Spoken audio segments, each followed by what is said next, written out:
Another shot is coming raw and unbounded. The whiskey's always talking and the beer's overflowing. Another shot is gonna hit you with a mind overloaded, loaded. The bar is always open with no inhibitions. Another shot will leave your sensories twitching. Just remember, everything we say is just our opinion. But then again, it might be the alcohol talking. It might be the alcohol talking. Let's go.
All right. Happy Monday, everybody. Beginning of the average work week. Welcome to another shot.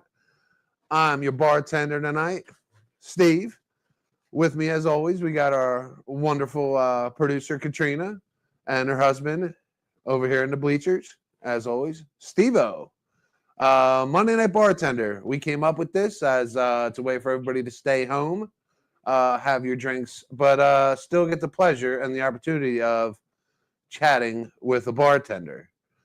Oh, Aunt Jen, you're already live in the chat. Wondrous, Aunt Jen. Happy Monday to you and your medical marijuana. I can't read that. Hi, Steve. Hi, Stevie. How are you tonight? Happy Monday. I ran all the way home because I knew you were the boy attending tonight. The man attending tonight, the tender of the bar. As customary, I'll begin with what me and Bill like to begin with our first shot of the night.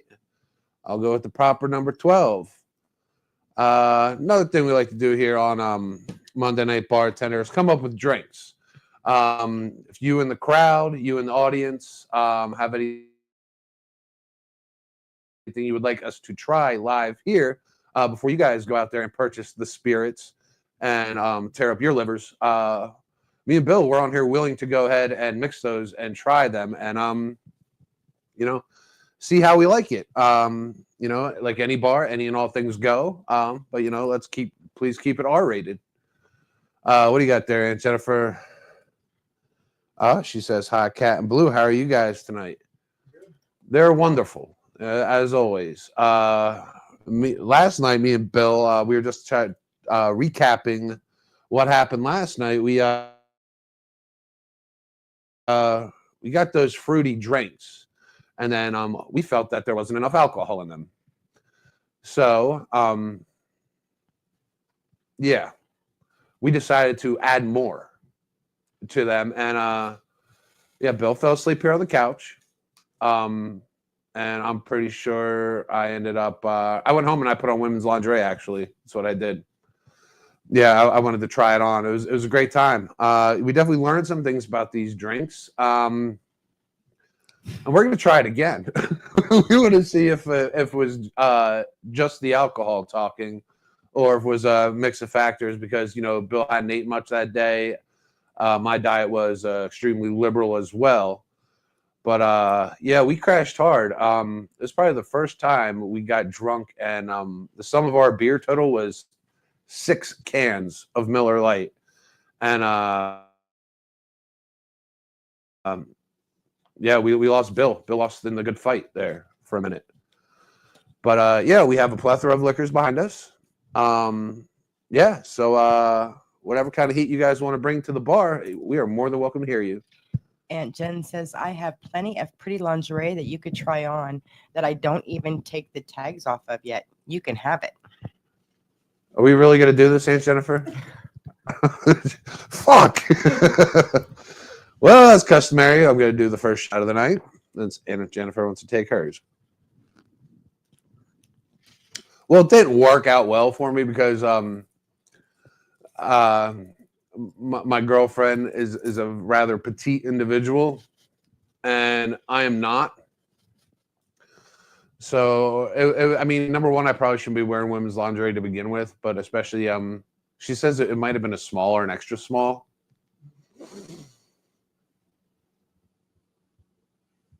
I mean, black is slimming, but I didn't fit. I'm not impressed with myself. She sent me the video, which I didn't even know she took, and yeah, I said I'm a moron.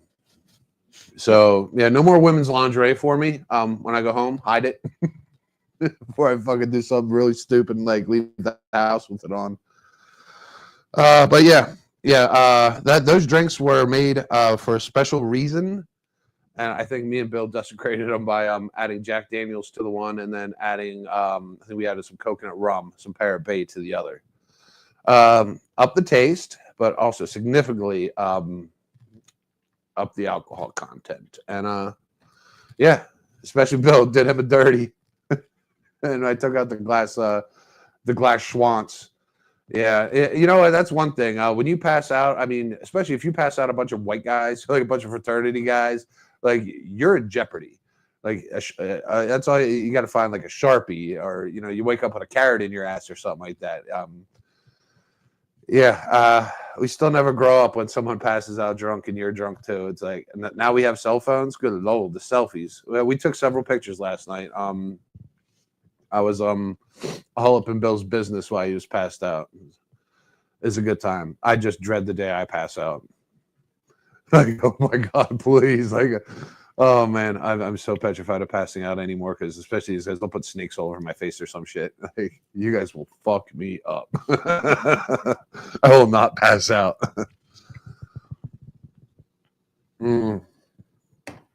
So we're going to go ahead. We're going to open up the link. We're just going to drop it in there, see if we have anybody interested in getting in here and actually talking to the bartender on a Monday night. Mondays, usually the starts of the week, usually kick you in the ass first thing, before you start getting the motor going on Tuesday and Wednesday. And then after Wednesday ends, you can start looking forward to your Thursday, Friday, Saturday weekend. So it is entertaining.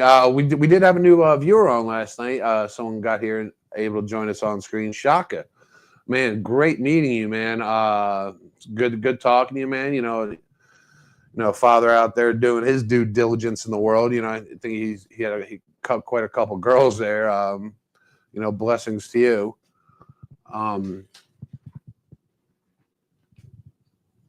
But yeah, man. Oh, definitely loved your backdrop, man. Love the backdrop. Wasn't that cool? Yes, it was. Wasn't that cool? He said that's actually a sponsor of his that he could hook us up with. That is right. We can have those really cool lights in our bar. It looked like he was in a spaceship. It looked like he was podcasting from a spaceship. You kept calling it Fortnite. I did. I never said I wasn't an asshole. Never said I wasn't an asshole, especially after I get the suds in me. I like to sling some shit. The Book of Jennifer. I don't know how to get any and get in there. Yours doesn't work. It's all right. She doesn't see the link. Wants to know if we can talk her through it. I don't know how to do it. Oh, here comes that rain. There goes Bill's walk. Yeah, it doesn't look like he's going for a walk. I really enjoyed him. That Shaka guy, he was good, and he's one hell of a father, man. Just a leader and all around good guy. I agree.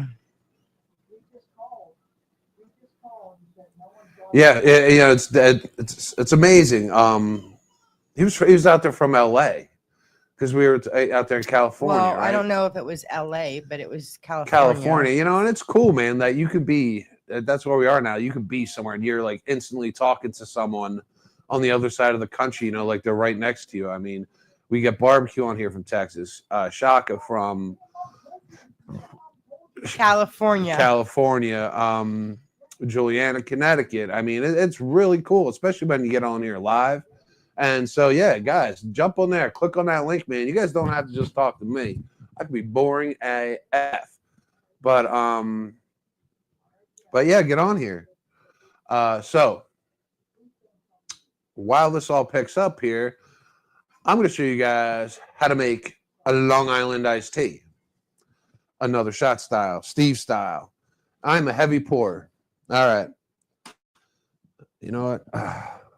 I'm actually going to use a glass so you guys can see the quantities going in here. All right. Normally I have this all the way full. All right. But so usually start with your clear liquors. All right. All right. So I'm going to start with the liquor I like least.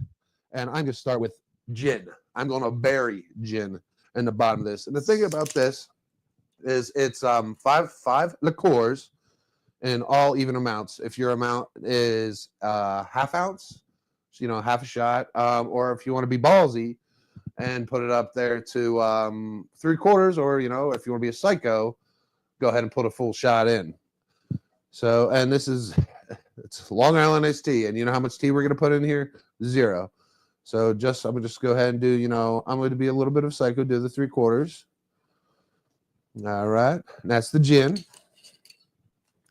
All right. Then I'm going to get the Blues Friend and Eyes says cheers to everyone. And I have a quick shout out to him. Happy birthday, Tim. Hope you had a great day.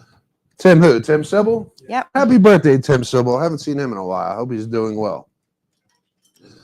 All right. Now I'm going to bury some vodka in this bitch. All right. Same thing. About the same amount. You know, I'm going to go for about a 3/4 ounce pour there. Oof. It's filling up quick. Oof. Oof. And then now my third clear, I'm going to go ahead and I'm going to put the Devil's Nectar in here, the tequila. Same thing. I might even go a little bit lighter on this because me and tequila make my clothes fall off. All right. Ooh. All right. So that's all our clears. Now the rum. This is the best part. You can use clear rum.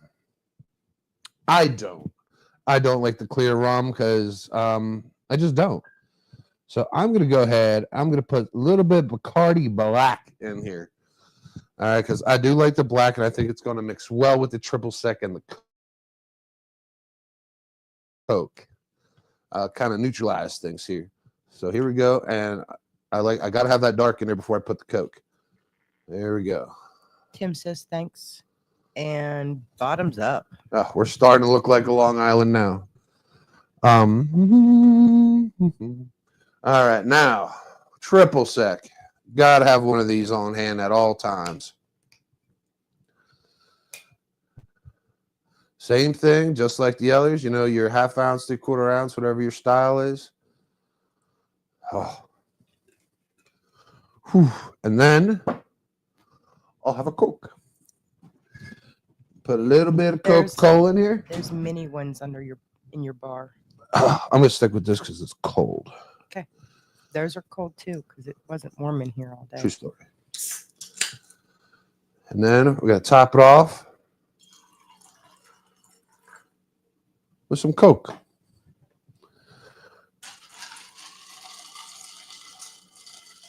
And then go vortex the shit out of this bitch and make sure that gin is non-existent. And if you've done it right, you won't taste much alcohol in this baby.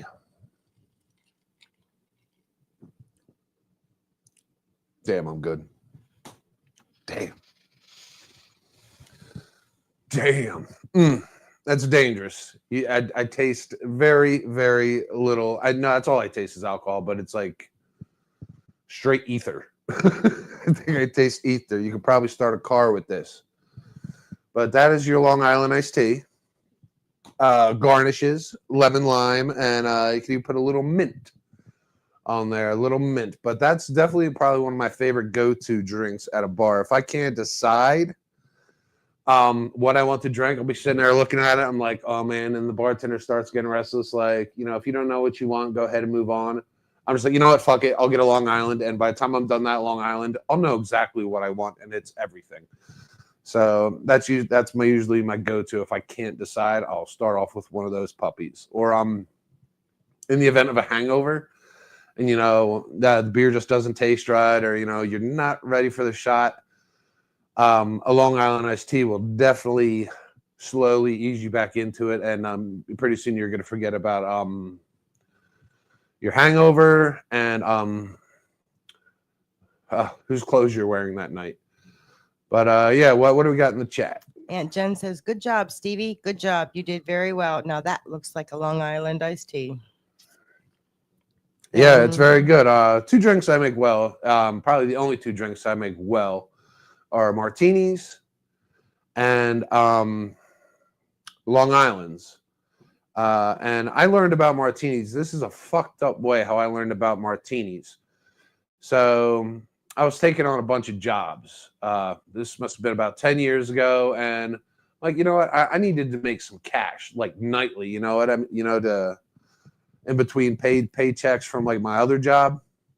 So I worked a second job, and I was like, I went to this place. I'm not going to put their name out there, but it was this, nice little side pocket bar in Stroudsburg. So I went in there, talked to the owners, and they're like, you're hired. Bartender. Like, he's like, you have to wear, a tuxedo shirt and black dress pants. So I'm like, all right, bartender? I'm like, yeah. I'm like, I can bartend, but I don't know how to use like the register and stuff. He's like, you'll learn. So, all right. So I was working there for about 2 or 3 weeks, and I never picked up on it, right? There was a ton of guys at this bar all the time, and I never made a martini before I worked at this bar. I made one, and then all of a sudden, every other martini was different. It became a very, very straight up, like, that's all I did was martinis.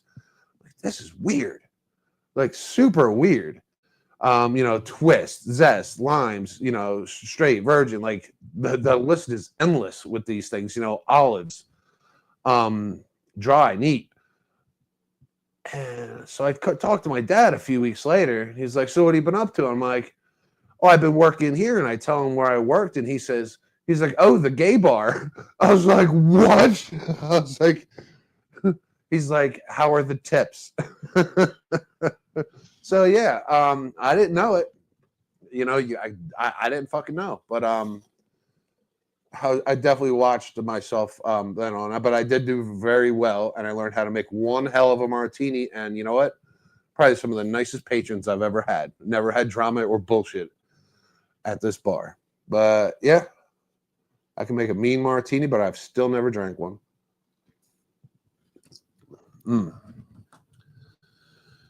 What's St. Jennifer got on there? You were at a game, boy. Didn't know it. No, I was the game. I was the game. I was the boy toy, but they were so nice. Yeah, I had a blast, man. But I definitely and you know what? I did get a phone number there one time. I did have a chick give me her number because women still went there as well. Especially after work, it's where people from the courthouse went and shit like that. And yeah, I had some chick give me her number. And she would come in, every Friday after work, sit in the same spot, and she would just chat me up all the time. We switched numbers, did some texting and stuff like that. Never got together or whatever, but yeah, so yeah, nothing against the gay bar, but Are you sure she was a woman?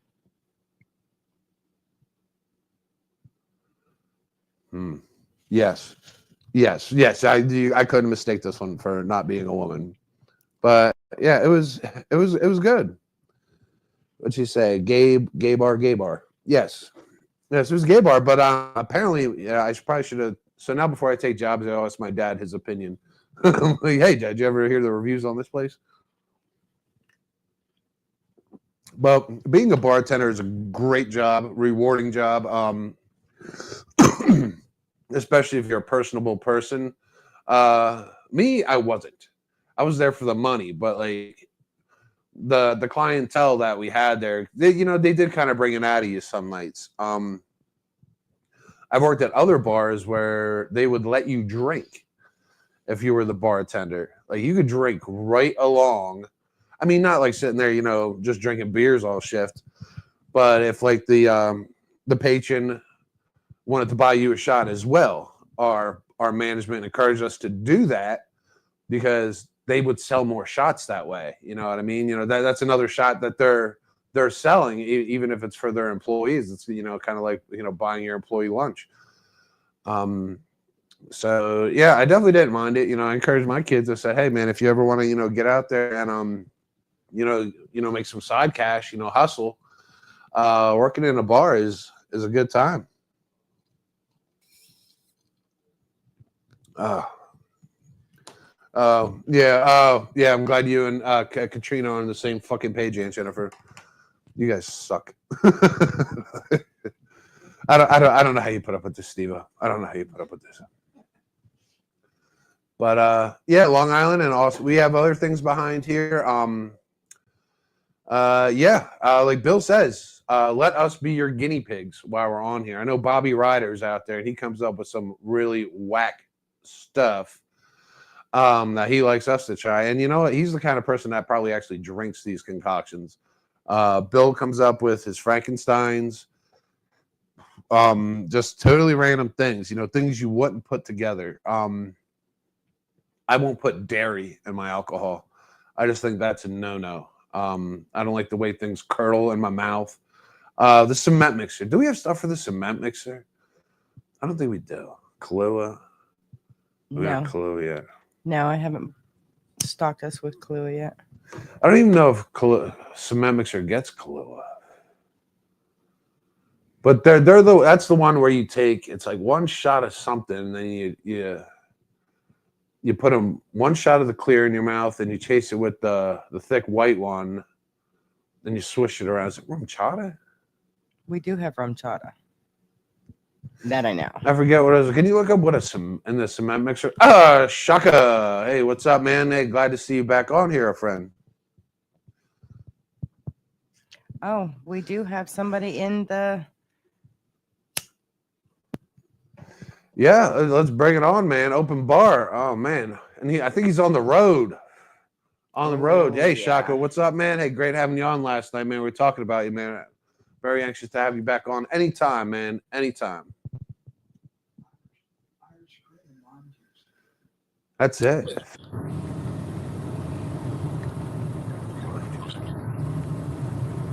Barbecue. What's up, man? Yeah, what's up, Steve? What is good out there in Texas? Beautiful sunset, I see. Oh, dude, as usual, bro. Right behind me. We just got done fishing. Oh, yeah? What did we catch? Nothing. A buzz. A buzz? There you go. A buzz, dude. Oh, very well. Yeah, I'm on here, man. Flying solo tonight. Just put together a Long Island iced tea. Oh, yeah, an LIT, huh? Oh, delicious, man. Absolutely delicious. If you add Midori to it, it becomes a Tokyo tea. And if you add Jack Daniels to it, it becomes a Texas tea. Oh, touche. Okay. Which, you know what? Fuck it. I'm going to do now because you're on here now. Okay. And do me and Bill not learn? You were already complaining that your liver was hurting from last night, and you want to add Jack to something tonight? Yeah, Dr. Jack. Okay. Dr. Daniels. Let the man live. Let the man live. Well, in honor of barbecue being on here, we're going to make it a Texas tea, just like that. Look at that. See? We became my liver hurts just looking at that, dude. God, dude. God only knows I have to drink so much water to flush out my kidneys too, man. That's how I felt today. I am not one of those people. I can't drink every day. I can't, but I can binge drink. Yeah. I can binge. Like once or twice a week, maybe if I want to pull the trigger, unless I'm on vacation. But I can't drink every damn day. I can afford it financially, but I just physically can't do it. My body won't allow it. Yeah, I don't know how I used to do it. Yeah. Like I used to do it for breakfast, like all day. Yeah, I used to be able to drink every fucking day, dude. Like sleep for a couple hours, wake up, take a hot shower, put on some cologne or some Axe, look fresh as a daisy, and then I'd be back at it in a couple hours. Weird. Yeah. Now I like having that day off when we're not here doing the show. I mean, this is pretty much the only time we drink. You know, when we get on here. Yeah. The only time I drink is when I'm talking to y'all. Shaka says Jameson whiskey straight for me tonight on the rocks. And a nice Cuban cigar. Ah, nice. Oof. A nice cigar goes. Sundays and or Mondays are the only days I can have a drink. These are my days off. I used to like going. My uncle used to take us to.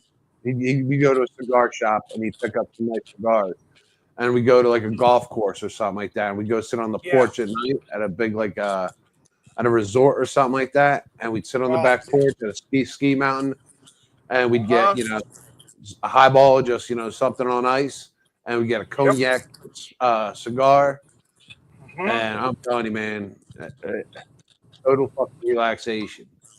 Sit there, you have a drink, the cigar, you got no kids screaming and shit like that, and you just sit there and bullshit. Guy time. When my daughter came into the world back in August, my dad and I bought my dad a bottle years ago. This was when it was cheap. A bottle of Crown Royal XR. Huh. I don't think I've heard of that one.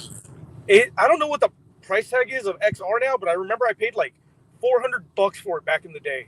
I think I paid like three something nearly $400 for it. And I thought that was a lot. But I bought it for my dad for his birthday like 15 years ago. XR, Crown Royal XR. It sounds like it might be like one of those like limited batches, where they only have X amount of bottles. I don't know what they go for, but I'm pretty sure it's pretty expensive, and I think they only made a limited batch of them. So my dad and I, after the baby came, I went to go see my dad. We grilled some steaks, did the same thing. Had a cigar, and he pulled out that Crown Royal XR and just hung out. Yeah, we're seeing some on there right now for like. Shaka just said that Crown Royal is more expensive nowadays. That was a good price. I just Googled it, and my price that I'm coming up with is $1,599.99. Okay, so I paid it almost $400 for it when I bought it for my dad. You got to figure. This had to be years ago. Doing the math on that, that's probably like, I don't know, $120 a shot. I mean, we didn't drink the whole bottle, but we had a couple of glasses. Damn, that shit was smooth, dude. That shit was delish, bro. If you're a Crown guy. I don't know anybody who doesn't like Crown. I know, right? Like, it seems like everybody, like, especially now that they have so many flavors, the apple, the peach, peach. I mean, even the regular is not bad. I mean, you can break it down. What is it? They got apple, vanilla, peach, regular. What else? Salted caramel, blackberry. There you go. Salted caramel, blackberry, and what else? Oh, they got caramel. Apple. Yeah, salted caramel. Salted caramel. And then they had that $250 bottle, that green apple 23-year-old one. Mm-hmm. Now, when Crown comes out with like a new flavor, that stuff flies off the shelf. Mm-hmm. Oh yeah. Like if you're not first there, you're seeing that tag, sorry, sold out, like at the state store. Oh no, please, Shaka, share. Thank you. Oh, absolutely, man. Much appreciated, man. Hey, like, shares, and subscribes. We are we're constantly trying to expand, and we appreciate all so Steve, how sharing you is caring. As I said earlier, today is our friend Tim's birthday. He wanted to get the blackberry Crown and mix it with the blackberry Dr. Pepper. But of course, we didn't have any blackberry. You can't find it around here because it's gone. True. So he picked up the peach Crown, which we do have here in town. And he's asking me, well, now what do I mix it with? I said, how about peach tea? Sweet tea. So he He just said, I got the peach today and mixed it with peach tea. I'd almost mix it Yeah. with sweet tea.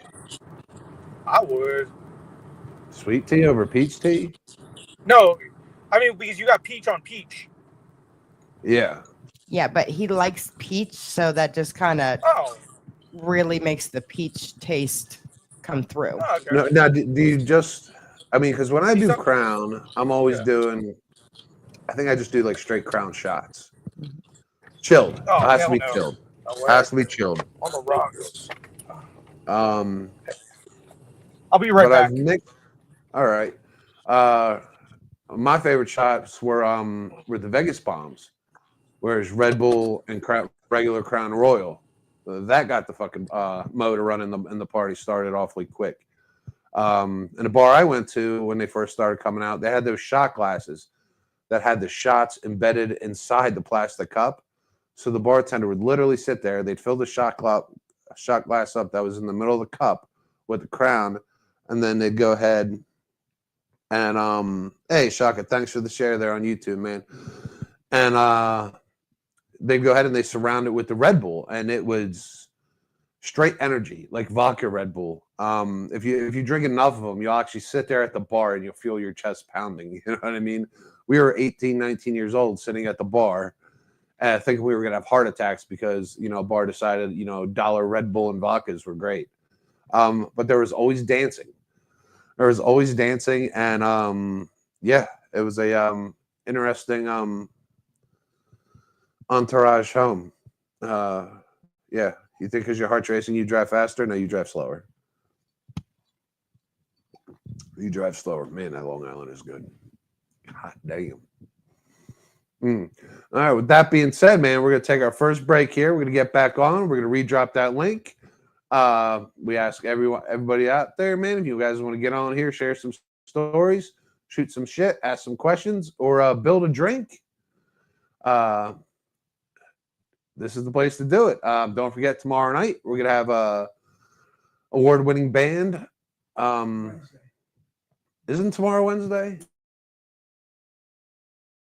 Today's Monday. For fuck's sake! Tomorrow's Tuesday. It's our night off. Really? I was doing all this research today, like It write gives stuff you- down. It gives you time. We're gonna have down there from Georgia, Delta Circle on here, man. Make sure you guys get out there, check them out, man. DeltaCircleband.com, and you can also check their stuff out there on most major platforms. I recommend checking out the website because they even have their videos posted on there. They have 2 videos that they made. Great music, Southern rock, can't go wrong. That being said, dealer's choice, and we'll be right back.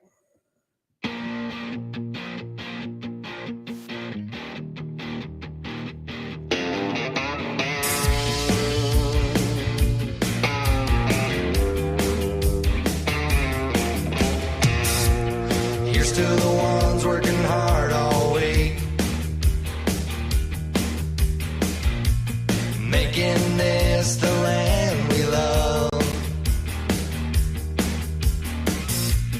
Here's to the ones behind the scenes, making this town shine like gold. We crank it up and play it loud so the whole world knows. The place we lay our heads tonight, the place I learned to cuss and fight, the place where mama taught me how to pray, the place where we know y'all by name, the place where I was born and raised. Sure as hell was more than any other way. Here's to a small town.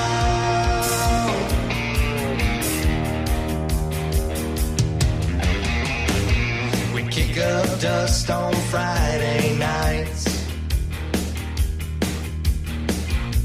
live it up under neon lights. We sneak our bottles to the game and wear that red and black with pride. The place we lay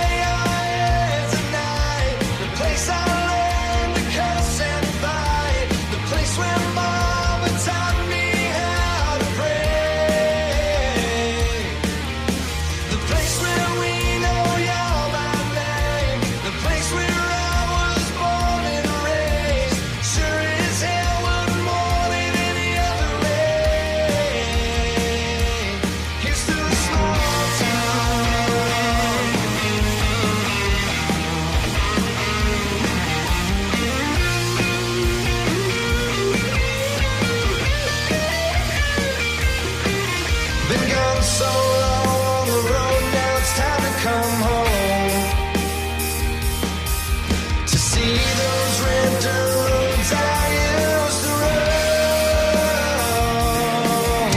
The place we lay our heads at night. The place I learned to cuss and fight. The place where Mama taught me how to pray. The place where we know you're my name. The place where I was born and raised. Sure as hell we're more than any other way. Here's to a small town. Here's to a small town.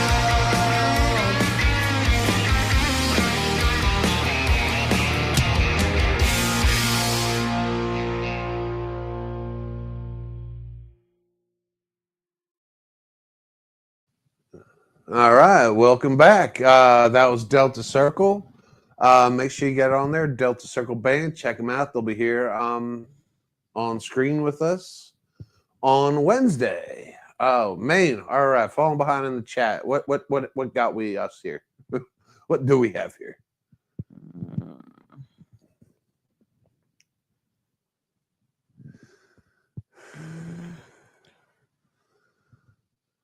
What do we got there? John77 says hi. Hi, John77. Hey, thanks for joining us, man.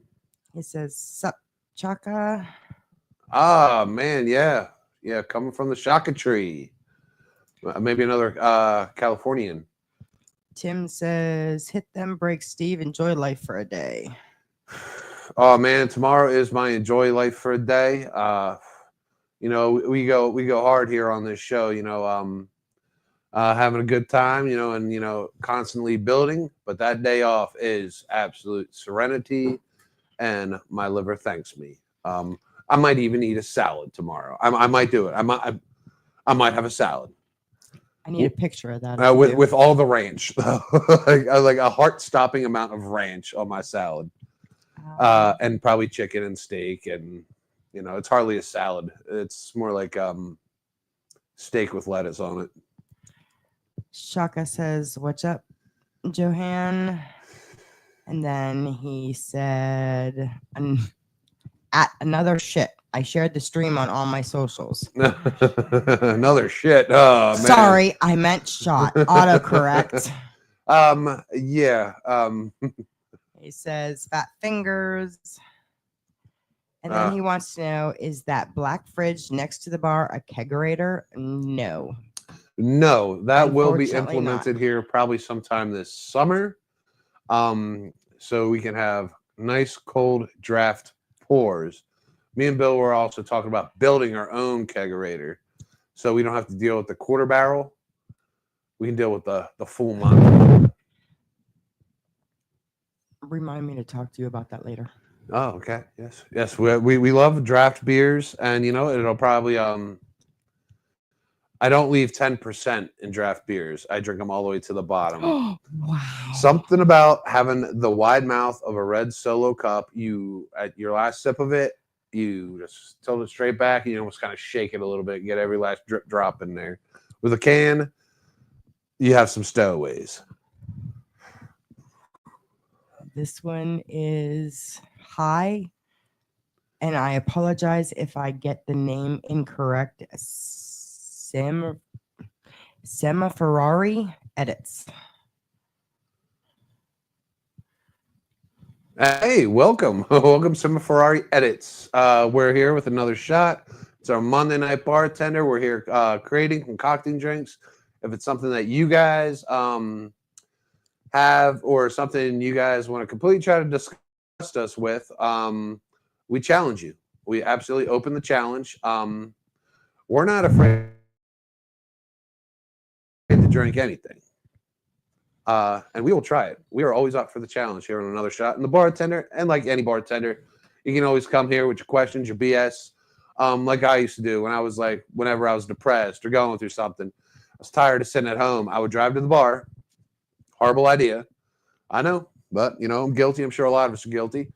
And another reason we created the show, so you don't have to do that. You know, so we're rectifying our mistakes. Hopefully we can also rectify someone else's. And I go to the bar just so I could be around people, just so I could listen to someone else's problems. You know what I mean? So I wouldn't feel so shitty about my own. I'd go to the bar, sit there, and maybe I'd meet someone. Normally I'd meet like some old dude over there, and he'd be like, "Hey, what are you doing over there, man? Hey, why so down?" And then that guy, he'd cheer you up because you know what, me an older guy at a bar, surely he knows that look on your face because he's had it. You know what I mean? So he pulls you out of that funk at least for the night, and so that's what I did. So, but we encourage you guys to not be as dumb as we were and getting in the car, going to the bar. You have us right here. I mean, we might not be the cutest bartenders, but we work out with Long Island's. So that being said, Kat has dropped the link yet again. Please feel free to jump on here and challenge us with your questions and your drinks. Other than that, man, my Monday sucked. I'm not supposed to work on Mondays, but we are. But it's like you get that feeling on Mondays where you're finally starting the week. It's like, all right, to every beginning there is an end. To every Monday there is a Friday. You know what I mean? So it's like I'm one day closer to Friday, even though we're starting it. But we got one down, 4 to go, and I can't wait. I can't wait for Friday again. And then we have a packed schedule this week, as always, here on Another Shot. We do our Wednesday, which we'll have Delta Circle. And Thursday, we'll get on here. We'll talk about sports. And in about 2 weeks, we get Katrina back on here on her Tuesday, and someone can challenge her daughter, Liz, the reigning champ. I will be on that night because she's going down. She's going down, or I'm just going to make sure somebody else wins. We'll not have a back-to-back champ here on Another Shot unless it's myself. And I challenge you all. Feel free to come on here at the first Tuesday of every month. We have Trina's Trivia. Sam Ferrari wants to know if the bar is open. The bar is open. And can I get a Mike's Hard Lemonade, please? Oof. It makes my stomach hurt just thinking about it, man. I remember when they first came out. I loved them. They came in they came in the little bottles, didn't they? Mm-hmm. Came in the little bottles, but then didn't they get bigger? Mm-hmm. They got bigger. People started liking them, and I think you get them in like a 4-pack. Yep. Or some shit like that, and you get them at the liquor store. Man, I'll take them on a hot summer day. You can get them in a can now. Yeah. They don't taste the same in a can. Yeah, and you can also get I think they got Mike's Punch or something like that, like Mike's Hard Punch. Yeah. Twisted tea. They started all hitting. Sorts of. I think I was in high school when they came out. I don't think we have any in the bar tonight. No. I mean, we usually have a mix of random shit that we leave here over the course of a year. Mike's, I don't believe, is in here because I'm sure Sarah would have crushed them. The glass bottles taste way better than the cans, and yes, I agree. The glass bottles, the cans just kind of ruin it. Now, can we all agree that any beer or any liquor tastes better in a bottle than a can? Sure. Like I said, Bud Light. If Bud Light sucks either way. Budweiser, don't even get me started, Arliss. You can't make that shit good. A draft, you can't put sugar in it and make it good. But yeah, I agree that most things in a glass, especially your liquors, like Jack Daniel's punches that they had. They still have those. They were good. They were at the liquor store. I had a fake ID. My fake ID got me in a liquor store, and we bought everything. I'm like, well, we need to buy everything until this fake ID gets, somebody picks up on it, or they start scanning things. And yeah, I was doomed. Shaka says bottles over cans for sure. All right, so the jury agrees. Bottles over cans. Cans. You did not make the list. Now, what about drafts over bottles? Now, I know some people, a lot of people are more happy with drafts. My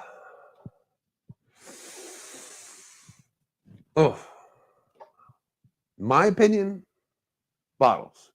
But there's something different. It could be the same beer. If I have all right, right now I'm drinking Yingling, straight here from Latrobe, Pennsylvania. I'm drinking a Yingling can. But if I had a Yingling bottle, I would take the Yingling bottle. But it's the same beer. It's just packaged differently. The can would be the worst. I would go bottle draft can. I think once it's packed there in like the aluminum can, the aluminum can, you do kind of maybe get some kind of like little bit of a metallic taste. Shaka says with a chilled glass, drafts is the way to go. He just one-upped it again. This guy's good. This guy's good. You got to watch him. Chilled glass. I like when you get a little bit of ice on it.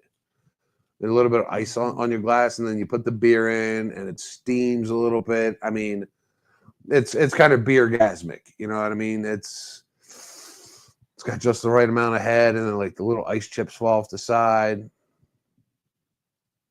Now, I did notice one of our establishments here does keep a chill fridge and keeps a bunch of their glasses in it. So whenever that you ask for a draft, you get a chilled glass. And that's what I used to do. I would like I had like my my bar glasses, my 16 ounces, and when they got out of the dishwasher and they're still like semi-wet, I immediately put them in the freezer, so they would build that frost around it. And you take it right out of the freezer, pour it in there. But the thing is, like household freezers, you can only fit so many glasses when you have food in there and things like that. So I had like glasses like strategically placed in there.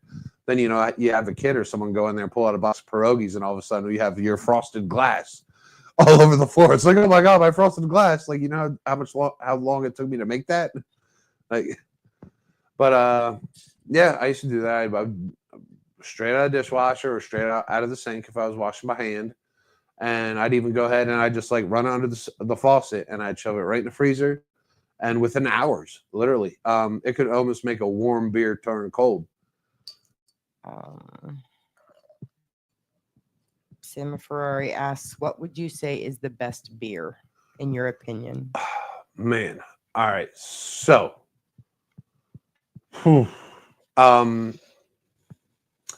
my favorite of all time is Sam Adams Summer's Ale, seasonal. It's here maybe 4 months out of the year, but I'll always have a few laying around, you know, all year long. It's kind of a staple. But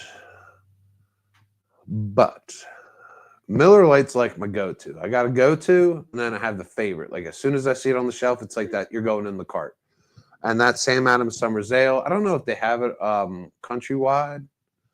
I would imagine they do. Sam Adams is pretty celebrated. If you guys have it out there in California, let me know, man, because it's definitely my favorite. When I was 18, I had that uncle that let me drink.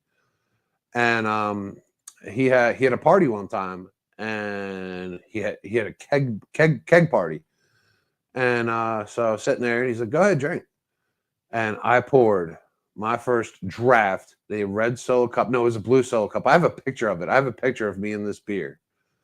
It was like my moment with this beer. It's like the first time me and this beer met. It was like,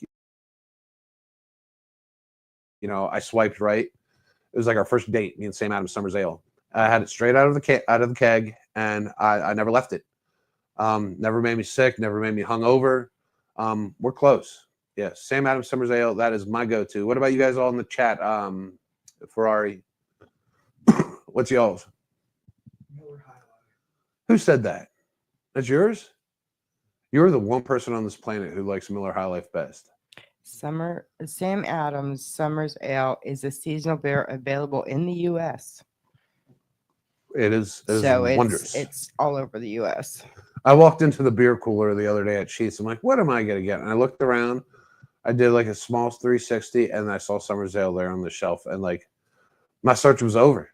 It was over. I was like, this is it. It's the one. It was a great feeling. Oh, let's bring back on there. We got Edward coming back in there, man. Sam Ferrari says, what about Corona or Modelo? We definitely got to bring Edward back on here. He is the master of the Modelo. And Shaka says, my favorite beer is Voodoo Ranger Juice Force IPA. You're a star, my friend. He says 9%. Yes, I can drink one of those, and then you know what I do? I go to my own personal Jesus. Like they are strong. I'm surprised you guys got Voodoo Ranger out there. That's yeah, they're no joke. Any voodoo is no joke. All right, welcome back to the stage.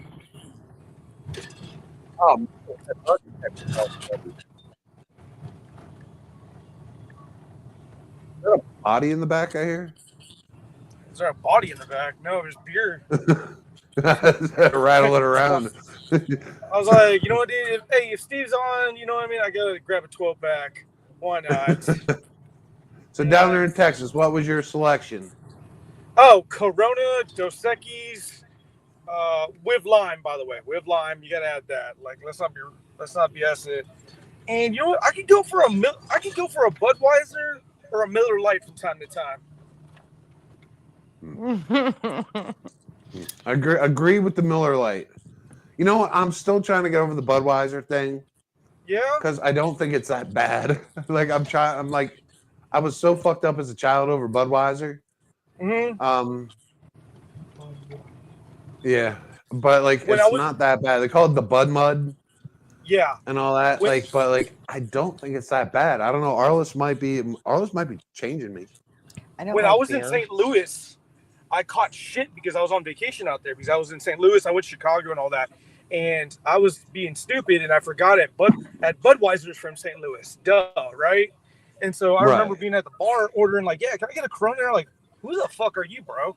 Like, where you from? I'm like, well, I'm from Texas, y'all. And they're like, hey, bro, we don't drink that shit around here, man. You know? It's like, we drink Budweiser. Like, it was almost like sacrilegious not to drink Budweiser. And out there in St. Louis. Yeah.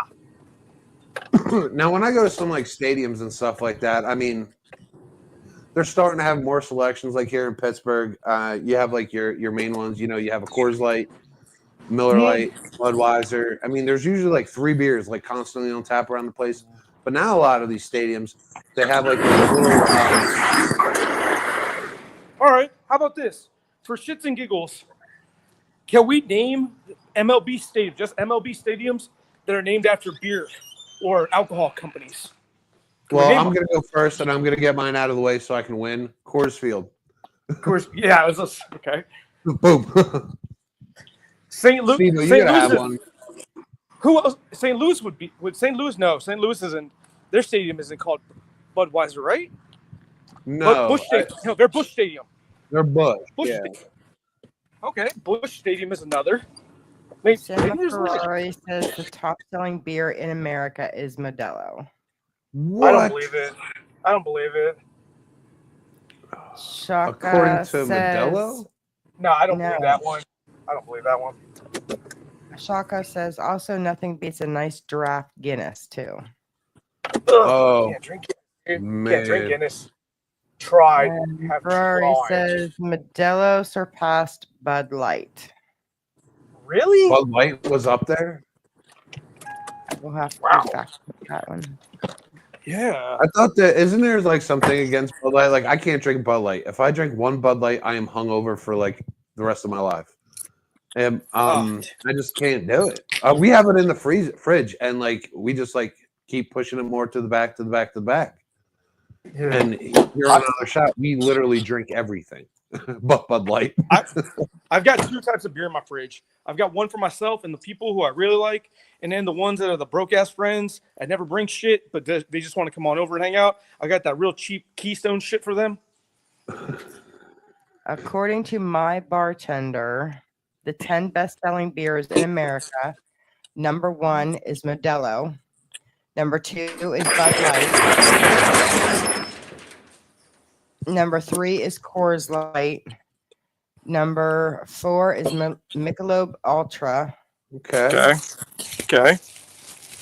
I'm just seriously shocked Modelo is that high. I don't think I've ever had it. Me too. I don't think I've ever had a Modelo. There you go. What does it? What could you compare a Modelo to? Maybe I'll have like Wednesday, we'll be drinking Modelo on here. And Number this is why we're 5 so is fat in America. Budweiser. Number 6 is Miller Lite. Number 7 is Busch Light. Number 8 is Corona. Busch Light over Corona. Number 9 is Natural Light. What kind of world do we live in? And number 10 is PBR. I can relate. I like PBR up there. Well, you know what? We are a multicultural country. Yes. Go back to our chats. Blue posted Pirates win 10-3. Shocking. Shaka says Duff Stadium in The Simpsons. It's where Springfield Isotopes play baseball. Does that count? Duff Stadium. Wasn't Duff beer off The Simpsons? Yes, he just said that. Oh, Duff yes. I Stadium. Duff Stadium, yeah. In The Simpsons, it's where Isotopes. Springfield Isotopes play baseball. That's Does that count? cartoon. Oh my god, I'm a dumbass. Isotopes because the nuclear power plant. Yes, I remember. That counts. That counts. Now, don't the Reds play at a beer themed stadium? I don't know. I mean, you got Busch, you got Coors. Who else is out there that should own a stadium? You feel like it's got to be competition point. Hey, Steve, real quick, just before I forget. Hey, tonight I've got a game for y'all to play. I've got a game for everybody to play. Oh, Real fun. You want to play? Real fun. Like we can play with each other. Promise.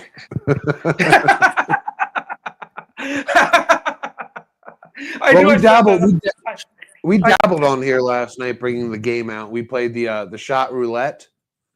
Yeah. And things started getting a little bit more fuzzy after that. That's something we'll definitely implement on here more. But good Lord. Let me take a quick shower. I'll come join y'all. But I want to see if you want to play some drinking games or some conversation, socialization. Yeah, games. definitely, man. Definitely, man. To answer your question, I cheated, of course. There are 3 Major League Baseball stadiums that are named after brewing companies. Which ones?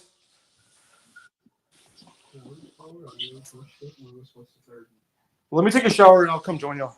Miller Park, Miller Park. It's got to be the Brewers.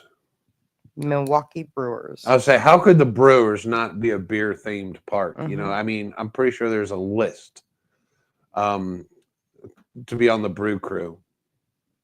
I wonder what their beer's like in Milwaukee. Have you ever looked at the beer prices in stadiums? There are some stadiums where beers are as low as $2. Yeah.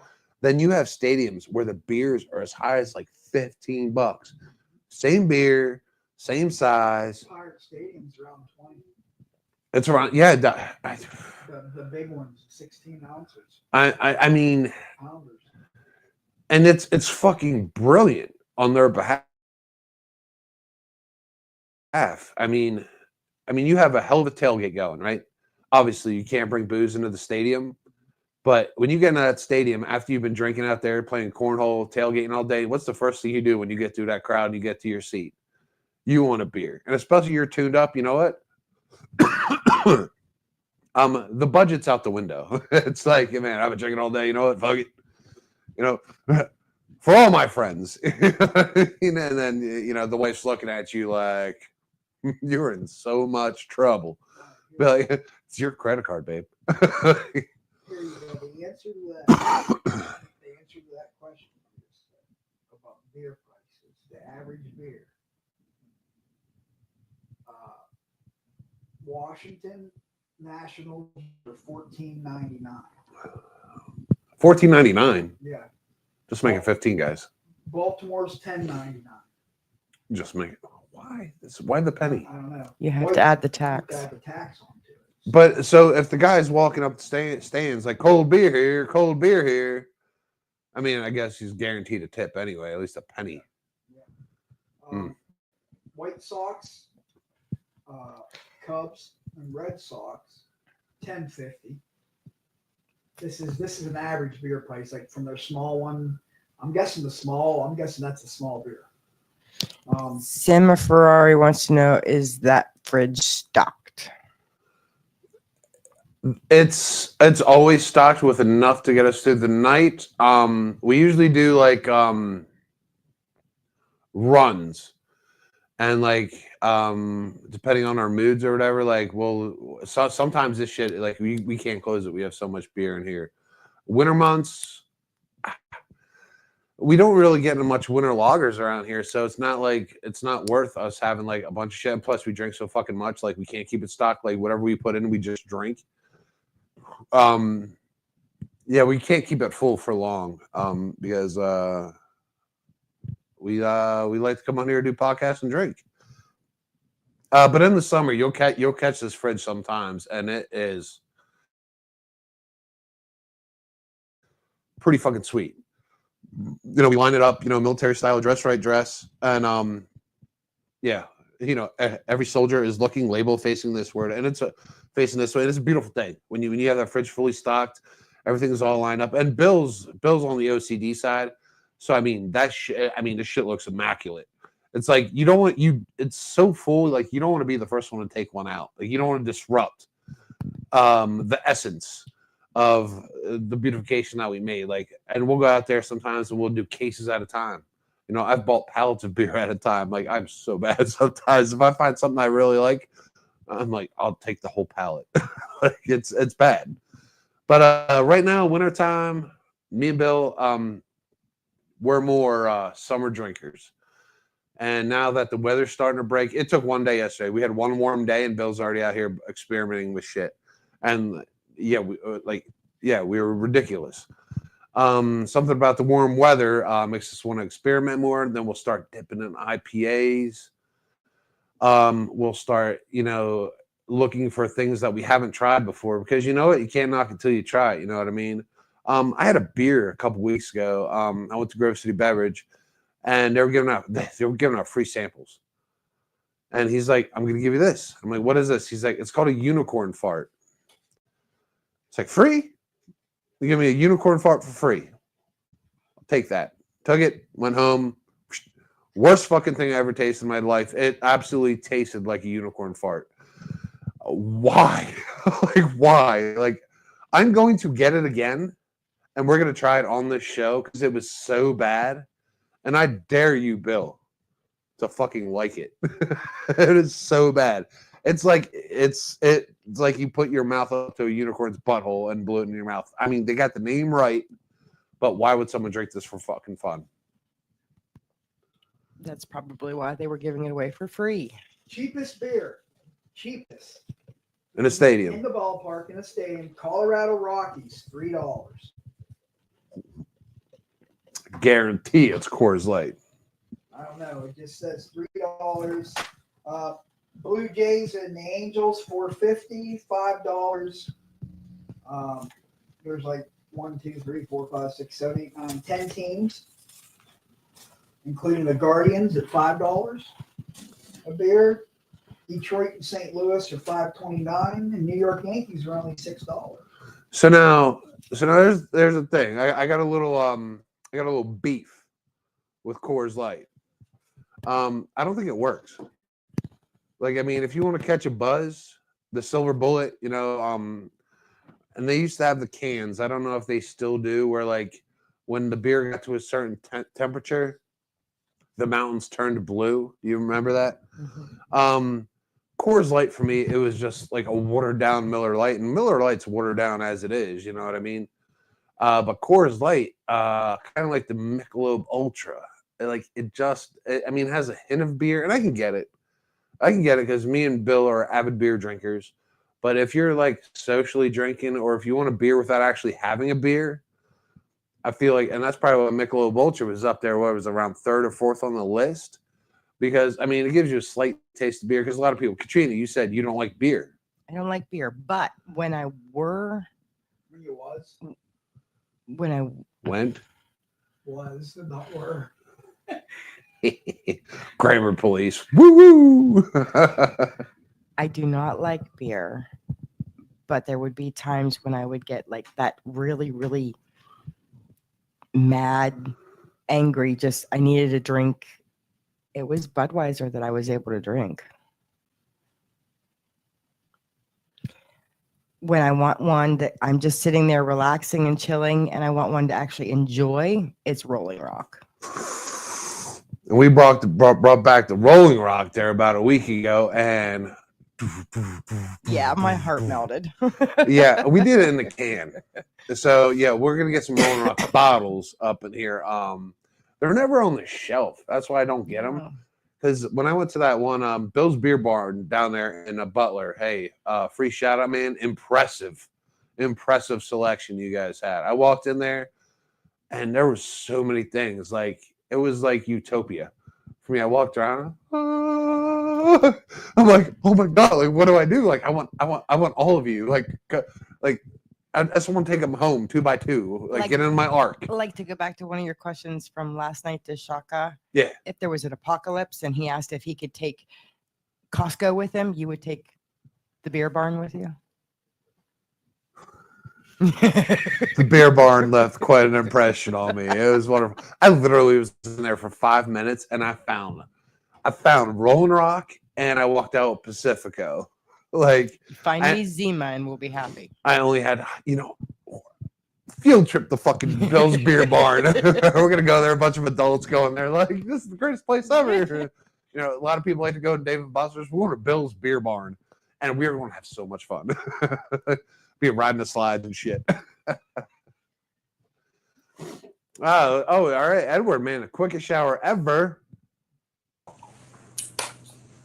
Well, I'm not in there to make friends. No. Oh man, we got quite a few watchers on here. This is excellent. All right. So yeah, I I was amazed by that place. I got a warm-up game. I got a warm-up game for everybody. Warm-up game. That sounds like a challenge. So before we hit this game, Yeah. here on Monday Night Bartender, I'm gonna go ahead and throw down another drink. This one we've done on here before, but it is kind of one of my current favorites, one of my go-tos now. I'll credit young William with this. It's hot. I just got ice up here first. Fucking, it's hot. Whew. Run my ass off. There's an ice bucket and a scoop in there, right? Yeah. It turned into like one big rock. I tried busting it, didn't work. So, Steve, why do you drop the link quick and then Bill waits on dropping the link midway? Each person is different the way they do their stuff. Yeah, personal That's prep. why we do bartender. They do it on their own so they can do their own thing. Nice. And most of the time they're together. Yeah, just a personal preference thing. Ooh, good Lord, that one came from my soul. And this is a good way for me and Bill. We both get to try out different things, and we both get to look at things from the other side, so we can, we make it better. We get the viewer's opinion as being the viewer. You know what I mean? Yeah. We both just kind of like throw shit out there. It's a total rolling the dice. And plus, I like seeing you motherfuckers. So yeah. So this one, What you got? I am a Red Stag Jim Beam slut. I am the worst. Right now, my girlfriend, she's at home like, oh, fuck. No, she's taking a shower. She will get me before I fall asleep this time. All right, so Jim Beam Red Stag. And I love it so much. Let's see. Ugh. And Dr. Pepper. That's it. Because it's cherry on cherry. And we dubbed it the Red Pepper. It is absolutely delish, but it will do me a dirty. So I advise you,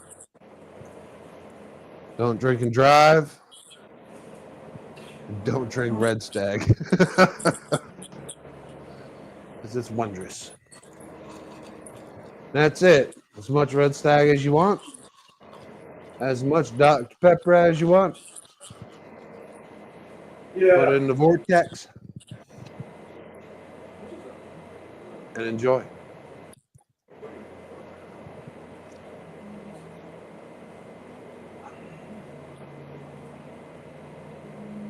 It's so good. Have you ever had it? Do you like Red Stag? Do you like cherry? Do you like Dr. Pepper? You want to try it? Just a sip? Just a sip. No, I did enough sips last night. I think we all did enough sips last night.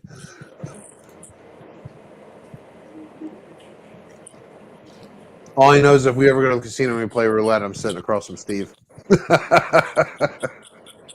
He got the double. It's like, fuck. This guy just kept getting hammered. Shit, I'm thirsty. And Bill was just drinking them just because Steve was drinking them. I was like, Bill, you don't lose. He's like, We have good times here on another shot. What do you got in the chat? Anything fresh? No, sir. No, we're still in his that Fritz stock. What's up? When I was in college, I was in a fraternity, and I was actually one of the guys that held the lease and lived in the fraternity house. You would think that living in a fraternity house would be the greatest thing in the world. But do you know what it's like to clean up each and every day? Or you wake up and there's like bodies all over the place. Or you walk into your bedroom and there's like 3 people fucking. And it's like, yo, that's my room. Yeah, I wasn't in a fraternity, but I did do housekeeping at a college. I did housekeeping at SRU. We had a party one night in my house, our fraternity house, and the bathroom floor literally fell in. Like, and we partied in the basement. So imagine being in the basement when the people in the bathroom fell through and like ended up in the basement. My fucking university sucked, dude. We didn't even throw parties. It was a dry college. A bunch of pussies. Which one? I went to a private university. Fucking, it was only like 1,500 people, dude. It was a bunch of rich kids with their parents' money. Well, when Slippy Rock, which was nominated by Playboy, it was like one of the top party schools in the country. Yeah. Of course, that's where I ended up fucking going, right? But it was a dry town. They didn't have a bar in town. Okay. But they were noted for having the best parties. So if you take the alcohol away from the kids, guess what they're going to do? They're going to find a way. Yeah, of course. And There's a will, there's a way. They're going to excel and succeed. I mean, every night it was just rager after rager. I've jumped out of windows and I've like fucking fell over cop cars. I mean, it was a great time. Probably one of the best times of my life. And I was like, kids, you guys need to go to college. I want you to have these same experiences that I did. You know, I mean. Did you go down Devil's Hill? Devil's Hill? In the snow? Oh yeah. Oh yeah. I took the kids there when they were young. Yeah, we've done it. I was very, very, very, very drunk. And it was probably 20 degrees out, heavy snowfall. And all of us at the party decided we were going to go sled riding. And we get over there. And one of my friends got the bright idea to see which one of us could sled ride naked. Keep talking. There was only 2 people out of the entire group of 30 of us that decided to do it. Were you one of them? Yes, it was. You won't go on a nude beach, but you will sled ride naked. That makes zero fucking sense. I was very, very, zero sense. I was very, very, very hammered. And Going back to our nude beach conversation last night. No nude beach, but we'll go down to Slippery Rock University butt naked on a sled. Makes zero sense. I didn't care. I didn't go to school there. I was just a local hick that just happened to be friends with all the kids that went to school there. So it was like a one and done. Like, I'll never have to see these people Exactly. again. Like, I'm either going to make friends and become a legend, or I'm going to get... I had a buddy of mine. Cross knits. I had a buddy of mine I went to college I with. survived that one. I mean, I used to be like the polar bear swimmer kind of thing, so I didn't have any problems that night. And being so hammered, and then my truck, when I went to go home, my truck wouldn't start, so I ended up walking the 8 miles home With clothes. Yes, I had clothes on by then. I had to warm up. Yeah. Well, how they got the bright idea to get me to go down the hill naked was they convinced me to get naked, and then they took my clothes to the bottom of the hill, so I had no choice but to go down to get them. You have the worst friends ever. I did at the time, yes. Yeah, they're not friends. They're savages. But it was hilarious and it was fun. You couldn't do that shit nowadays, man. They'd probably bust you for sexual, some kind of like being a perv in public or something. College was creative with drinking. Have Yeah. you guys ever been to a toga party? Yeah. Have you ever woken up in the winter, In a cornfield, far away from where you live? No ride, no cell phones back in these days, and you were hungover, and all you had was bare feet and a bed sheet wrapped around you, and you had to walk 2 miles daylight through town in a toga. No. I fucked up. I actually found some people about a mile down the road. I knocked on the door. I was like, "You remember me? My name's Steve." They're like, "Oh yeah, we remember you." I was like, "Can I borrow your instant messenger?" 10 o'clock in the morning, in a toga, reeking like beer. I have like fucking permanent marker all over my body. Oh, dude. And I get on instant messenger and I text my buddy. I'm like, "Do you have class?" Yeah. I didn't know what's up. I was like, "Dude, I am literally naked, like in a toga in the middle of Slippy Rock." I thought you were about to say instant you messenger, naked to and a like cornfield. just a good few Samaritans that actually let me in to get on their internet, their dial-up internet. And my feet were purple. It was cold, but I did not want to stay where I was staying. Where I woke up that morning, I was like, "Oh my god, what did I do? Where's my sheet? Oh, sheet."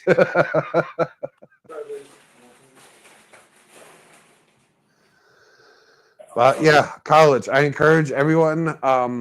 Don't even if you don't want to go there to learn, go there to live. Go there to not pay bills. Go there to not grow up. I had a buddy of mine.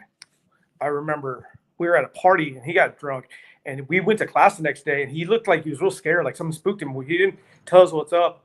Well, I remember we were in speech class. Cops came, security came, and everything, and they told him like, "Hey," I forgot his name, but like, "Hey, you need to grab your bags, your books, and you need to come with us." And dude, he got busted with SO, man, and they kicked him out, took him to jail and everything. It was fucking bad, bro. SO? What's SO? Sexual assault or sexual sexual offenses, a sexual offense, or SAS, sexual assault, SA, sexual offense. Down there in Texas, that's death penalty. Oh, dude, Florida will execute you for it now. I think they're trying to push that. If they haven't done it yet, they're really trying to push that subject for people that hurt children to get the death penalty. I say go for it. I say fuck it. You know, kids are off limits, dude. Kids are off limits. I don't care. There's no kids are off limits. Kids are off limits. Yes. Yeah. Great. You know, there's no excuse.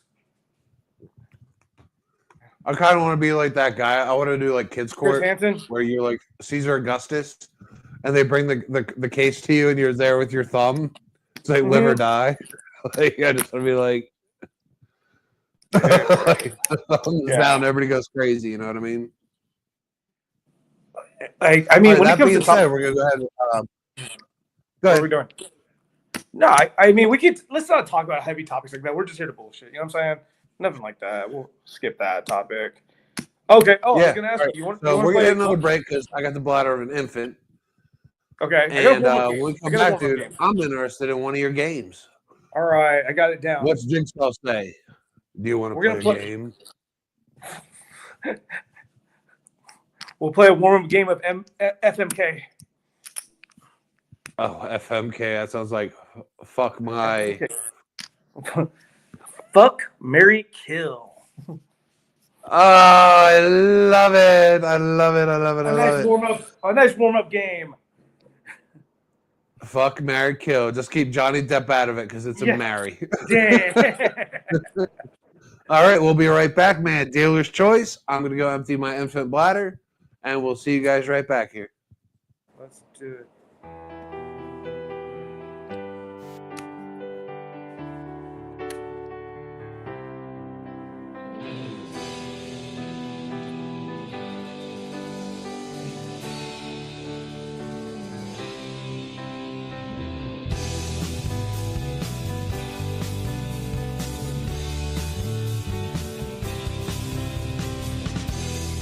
strive so high.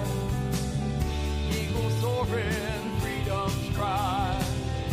Brave hearts ready to stand across this noble land. Some's got the wound he'll bear for the dreams we all share. We've got a promise to keep, valleys wide and steep. God bless our first responders brave, and the land of the free, home of the brave. God bless our veterans too, America beautiful through and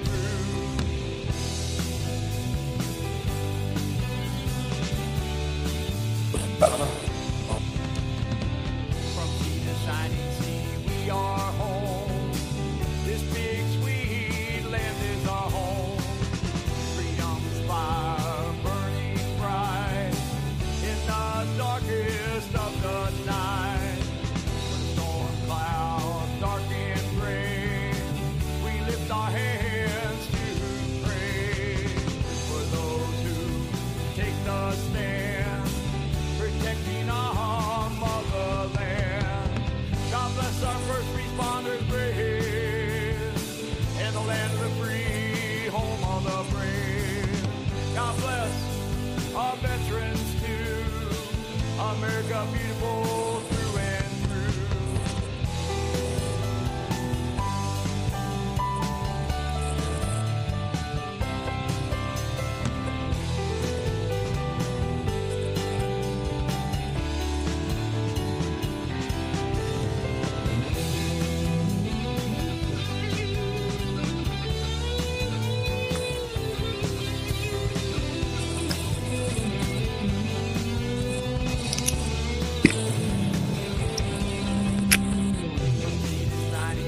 We are home.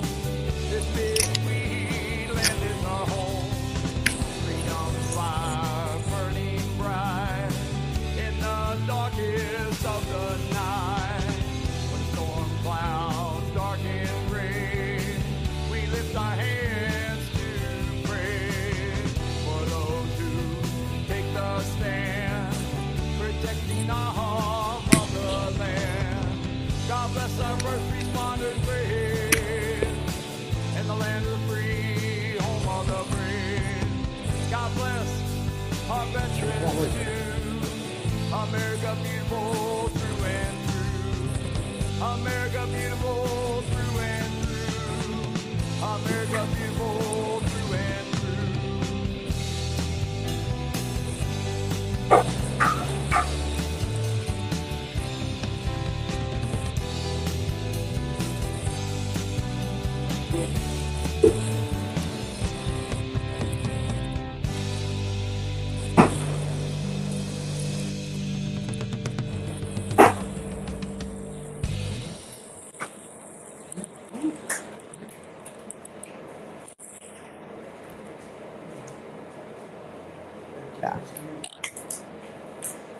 Welcome back, guys. Another shot. Monday Night Open Bartender.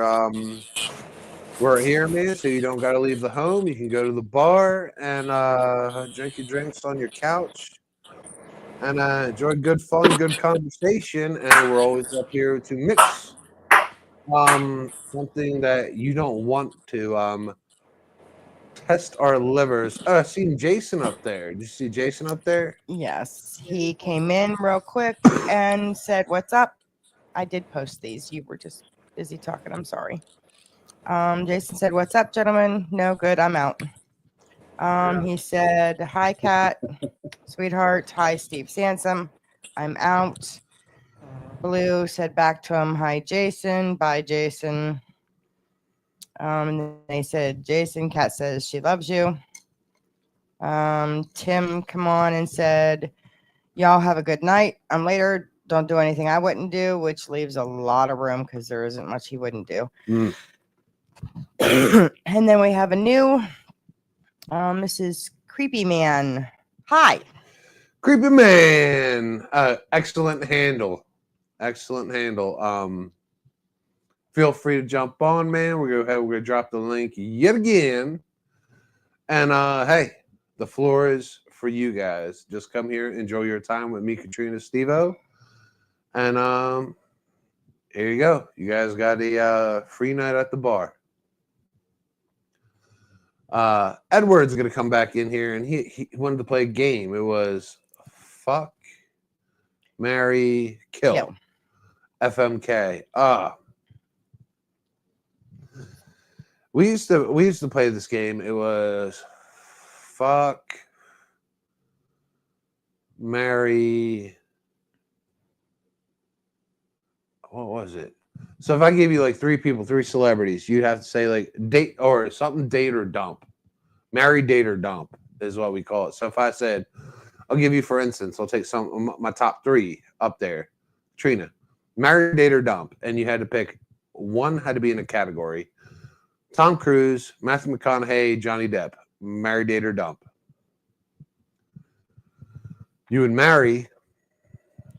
I would marry Matthew McConaughey. So you would date.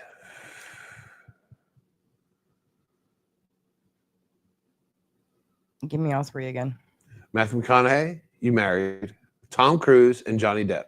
Johnny Depp, I would date. All right, just like, okay. And Tom Cruise, he did not make the list? No. Tom Cruise, you did not make the list. Why? He's very good looking, but he's an arrogant ass. All right. Steve-O, same question. Marry, date, or dump? Tom Cruise, Matthew McConaughey, and Johnny Depp. No, you got to give him three women. He is definitely not on there. No. See, that's the fun of the game, because now you have to make a choice. Your life depends on it. All right, Steve. Okay. Marry, date, or dump? Tom Cruise, Matthew McConaughey, or Johnny Depp. Marrying Johnny Depp, dating Matthew McConaughey, and Tom Cruise. You did not make the list. So yeah, samesies. No, I took Johnny Depp first. Yeah, you took Johnny Depp first. I took Johnny Depp. He's like that man crush for me. Him and Matthew McConaughey, I'm like, dude, you're so fucking, you're amazing. I mean, I wasn't doing anything like first, second base kind of stuff, but yeah. If my life was on the line, like Steve, you have to fuck a man, I'd be like, oh my god, no. Matthew McConaughey or Johnny Depp. Don't give me a choice. But yeah, don't give me a choice. Fuck.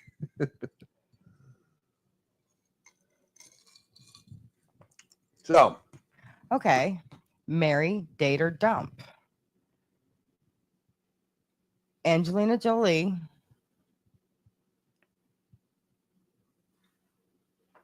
Pamela Anderson,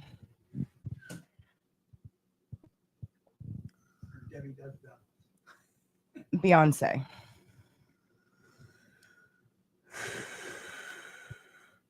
I'm gonna marry Angelina Jolie.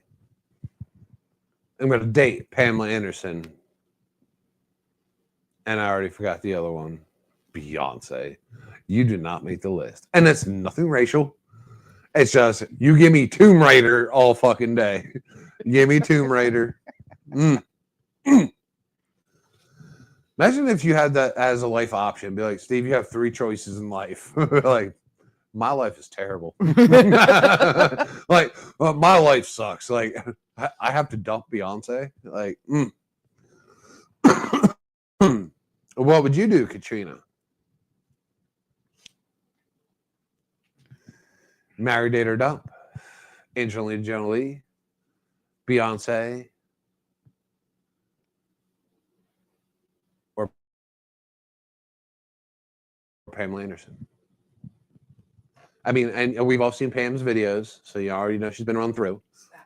Angelina Jolie adopts most of her children, so you know she's technically she could still be a virgin. I'm just saying that's my thought process. And Beyonce, I don't know. All you single ladies. So I would end up going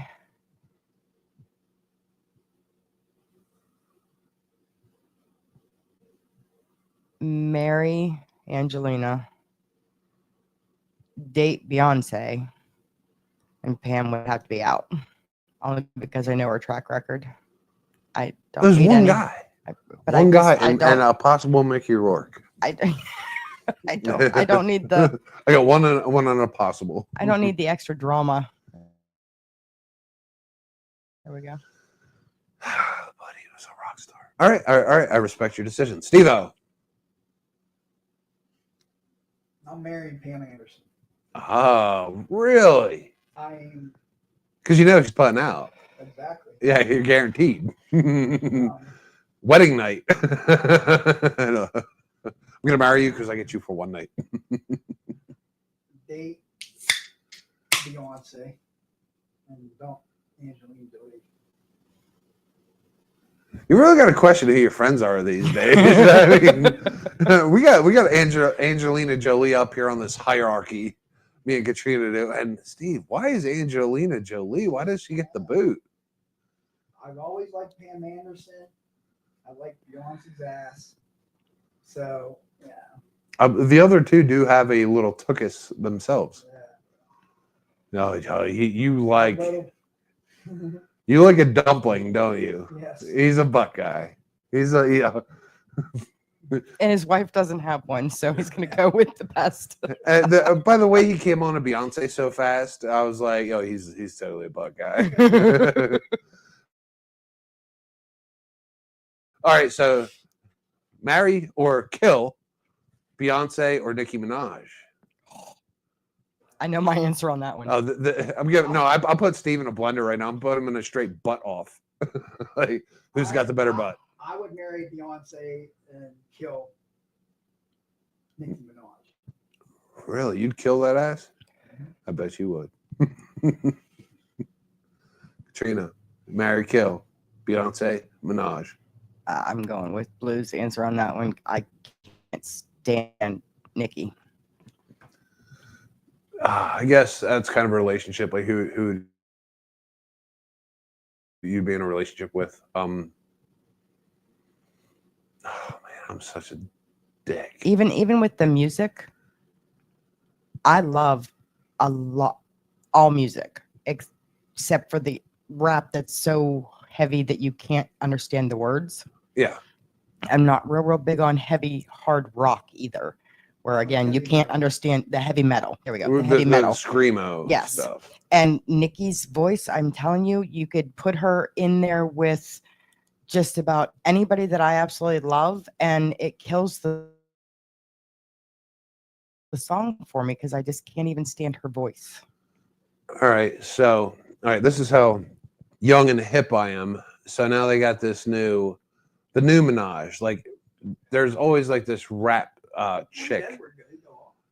There's always this rap chick that keeps coming through that everybody lusts after. Like, we had our Beyonce, we had our Minaj. Now we got our Sexy Red. Megan Thee Stallion. Yeah. Megan Thee Stallion, and she is just about as ruthless as I can get. It seems like everyone comes. I mean, back in our day, we had our Foxy Browns and things like that, you know, but they weren't ruthless like they were talking about, you know, licking your nana and shit like that, you know, look at my beehole and things like that. Now it's like one of these rap chicks got to come out and they got to be nastier than the other, but they got to do it to like a good beat. And Megan Thee Stallion's the new one. What do you think about that? Sexy Red. I don't Sexy know. Red. I don't know. I wrote it down. I'll have to look her up. Sexy Red. I don't know nothing about Sexy Red, but it's like you got to have like all right, we had that one that everybody loves from back in the day, you know, my neck, my back, lick my booty and my crack.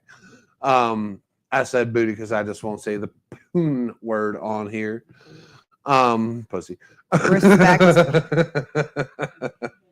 But that song was great, and that's what started like the whole fucking motion of let's see who can be nastier, you know, let's see who can be dirtier and sexier. And you know what?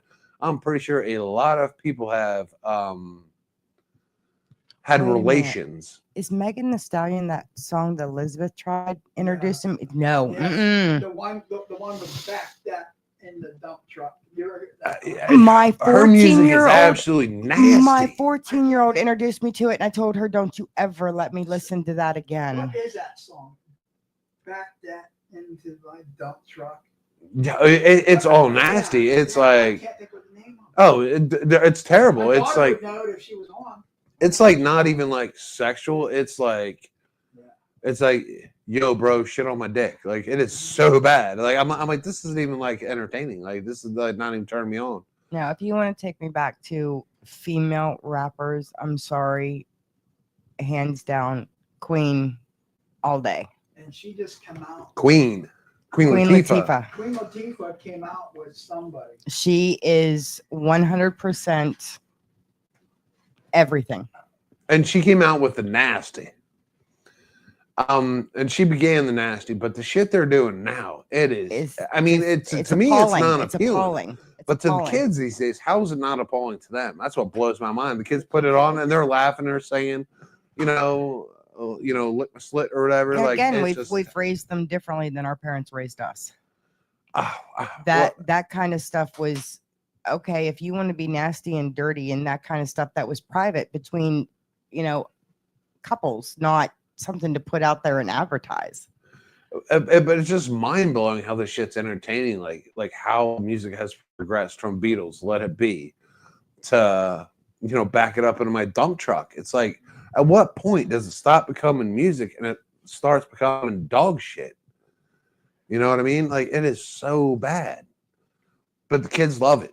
They absolutely love it, and it's human nature.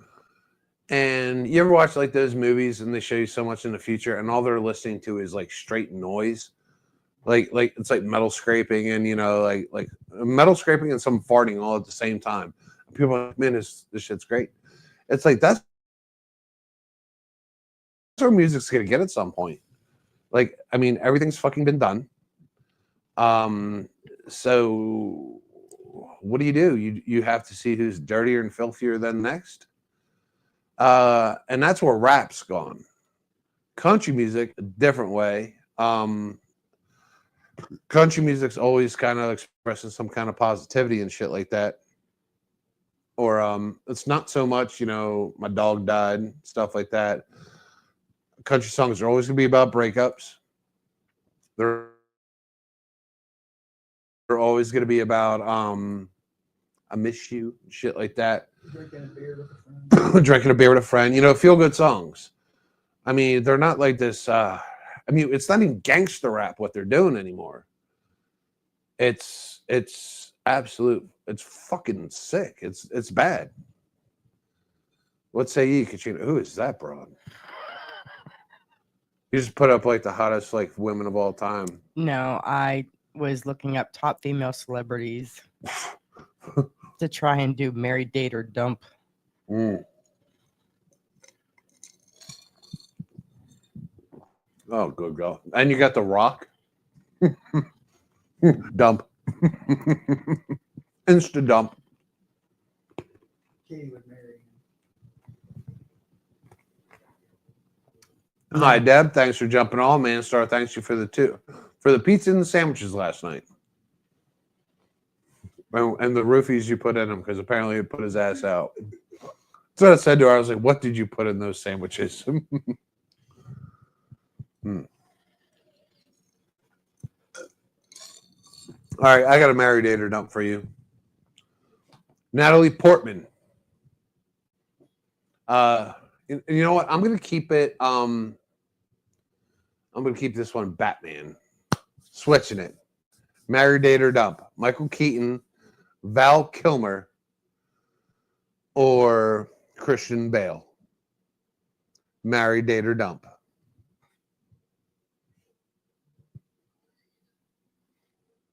Katrina. You got three men walking into the bedroom in a Batman's suit. Which one stays? Which one stays in the doorway? And which one hits the exit? Val Kilmer and who? Michael Keaton. Michael Keaton and Christian Bale. Christian Bale, the fighter? She's gonna pull up his picture and she's gonna be like, well, marry Christian Bale. Bale.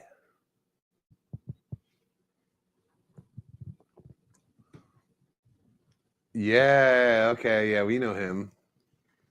So marry Christian Bale. No, this one's actually going to throw you. Marry Michael Keaton. Date Christian Bale. Dump Val Kilmer.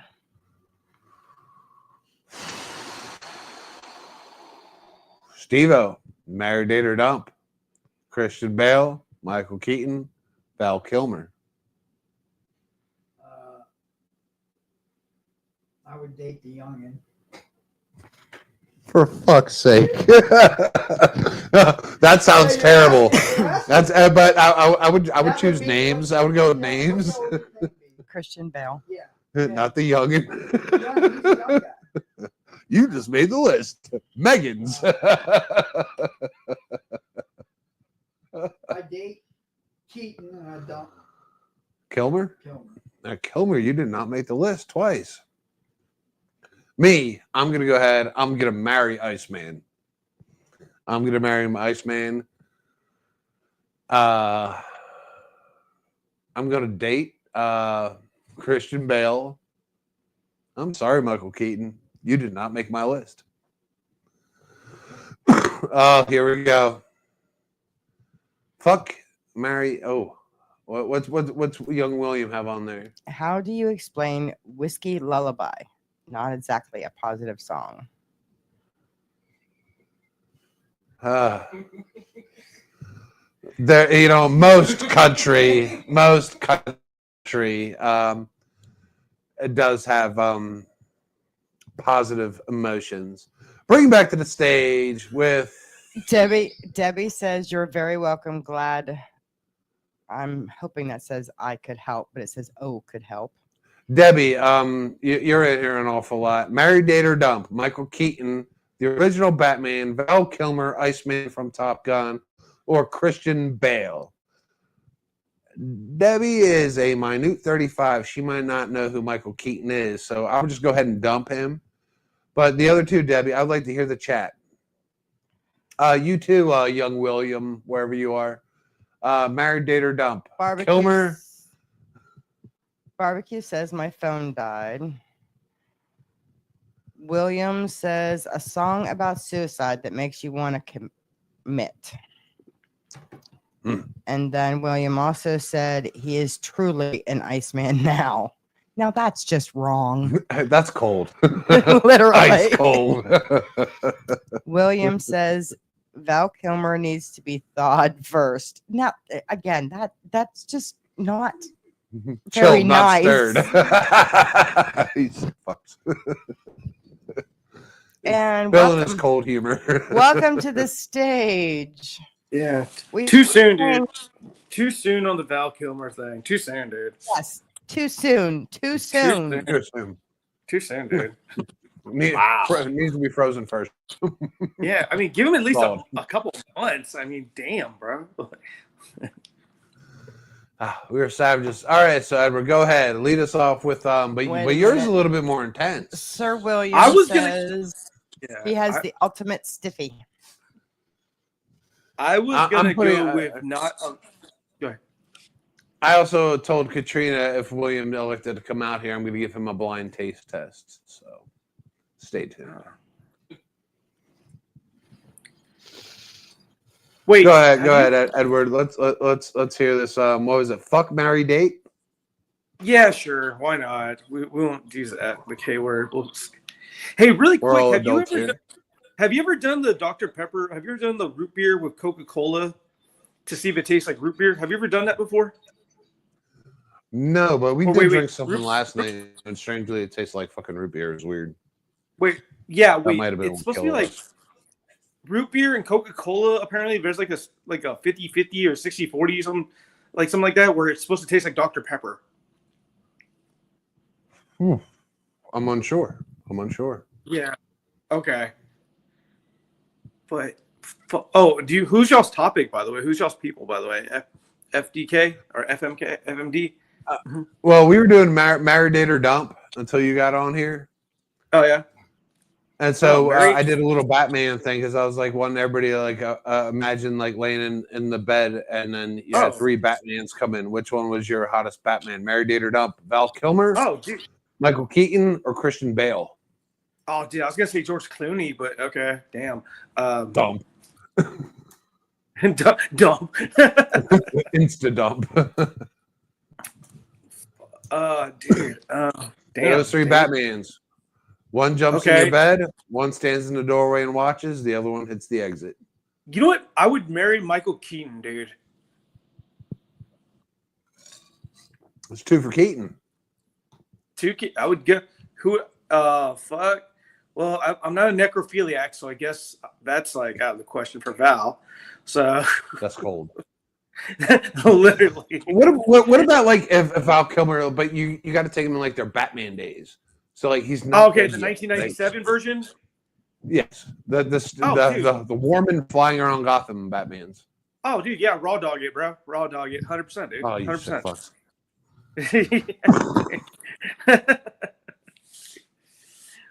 And okay, so it's like fuck.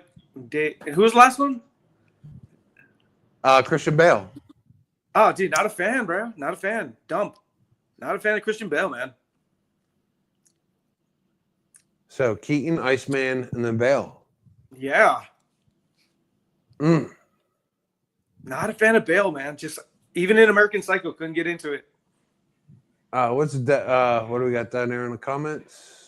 Robert William Patterson. says Robert Patterson. I left him out for a reason. I And skipped then over. I had to take 3. I left him out and Clooney out because Oh, yeah, that would be too William also heavy. says heat lamps would work wonders. okay. I got a question. I got a question for y'all. got the fucking coroner All right, over here. let me ask y'all. Okay, People Magazine every year comes out with the sexiest person alive, man and woman version, correct? Yes. Okay, every year. And you guys, if you look it back, there's been some interesting people they've put on that list for both men and women. Who would you pick on people, if you were to pick, who would be your number one for both genders? For this year? Just in your whole lifetime. How about that? Lifetime. Oh, the all time. All time, man and woman. Woo. But the kicker is they have to be alive. They have to be currently alive still.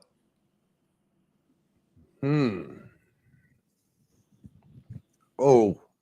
That's a little to think about that one. Is People Magazine has had some I interesting. mean, that takes you like Marilyn Monroe out and shit like that. Yeah. Was she even on? Was she even? No, she did she. No, was she ever on it?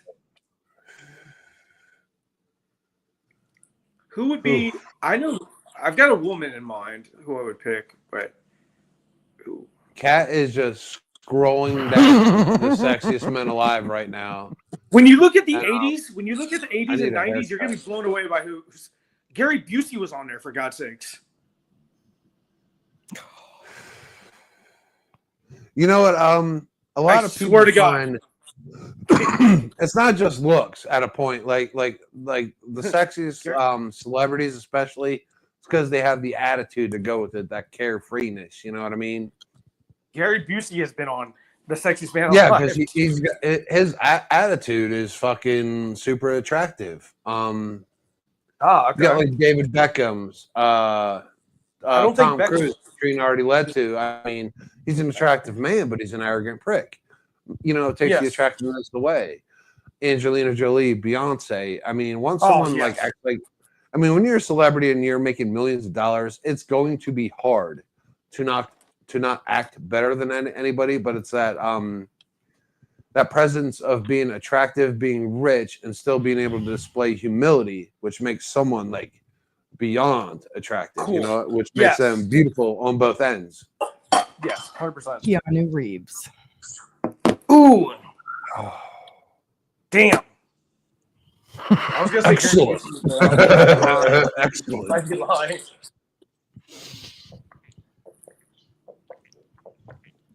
Keanu Reeves is one. Man, never married. Never married. And they did that thing where like in any picture he is with a woman, he never like actually like touches them. He always like leaves it at a distance. He always gives space. Have you ever heard his story? Who's that? Whose story? Keanu Reeves. Keanu Reeves. No, what about it? What about him? It's a very Like his Dark. mom died, right? His mom's dead, right, or something like that. it just look it up. I'll look it up. Yeah. Okay. I You'll don't know see his why story. it's not just the looks for me. It's who Okay. he is emotionally as a person.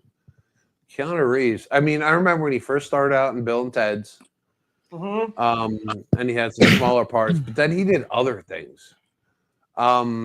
Speed. Yeah. When he had the shaved head and shit like that, you know, him and Sandra Bullock, Matrix. probably one of the greatest love stories of all time.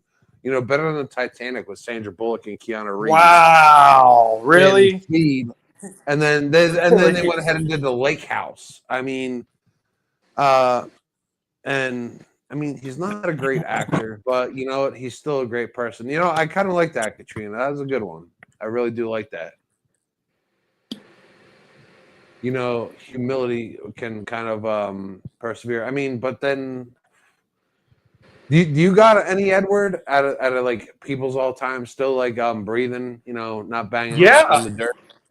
I met Paul Rudd 2 years ago, and he was on the There's list. another one. Ant-Man? Yeah, I met him in Santa Monica. They were filming a movie on Venice Beach, and I got to meet him. Humor is a big one. And he's not as tall as I thought he was going to be in real life, but he was super cordial to me. Yeah, he's Ant-Man. Yeah, he's not that tall, and he never ages. He never ages.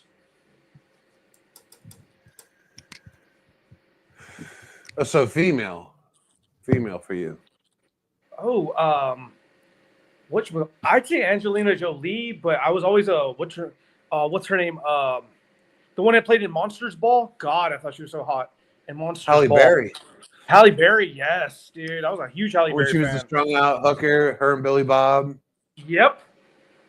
How did Billy Bob pull all that ass? I don't know, dude. He had Jolie, he had Halle Berry, he had Pamela Anderson. Good Lord. God. They should have gave P. Diddy the chair when he was in that movie, though. They should have really gave him the juice. Zap Diddy. We could have had him. We had him. They should have zapped. They had him right there. They could have zapped We had him right there there in the grasp, but we dropped the fucking ball. Yeah. They had him We knew strapped. it. We knew it was They could coming. have really zapped him, but they chose not to. I don't know, dude. So my number one of all time. What you I'm got? definitely, without a doubt, I am taking Johnny Depp.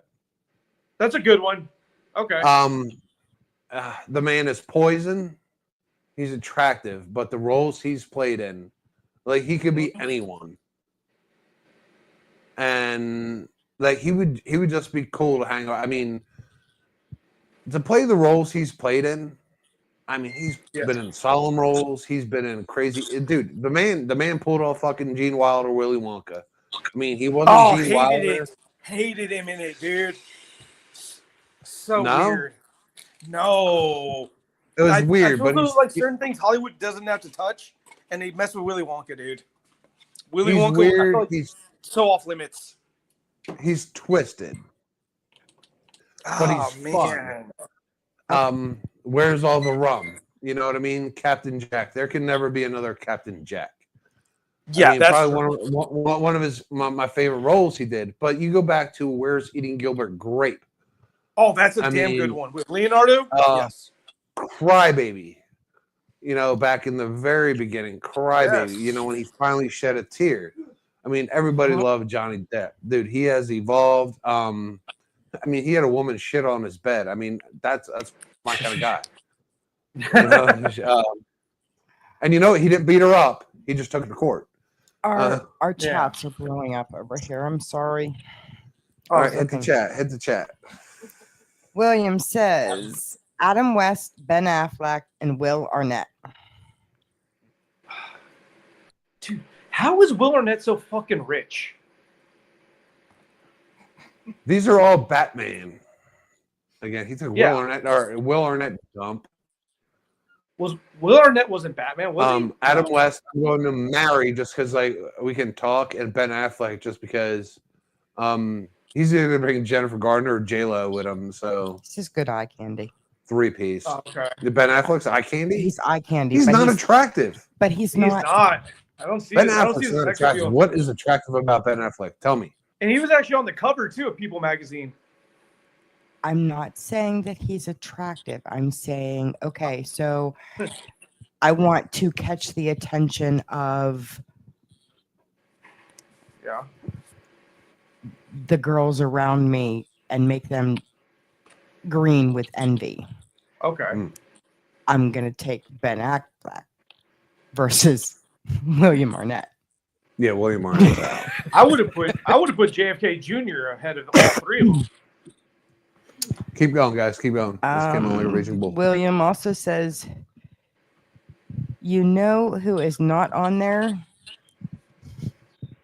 6'9". I don't get it. Kiefer Sutherland. Okay.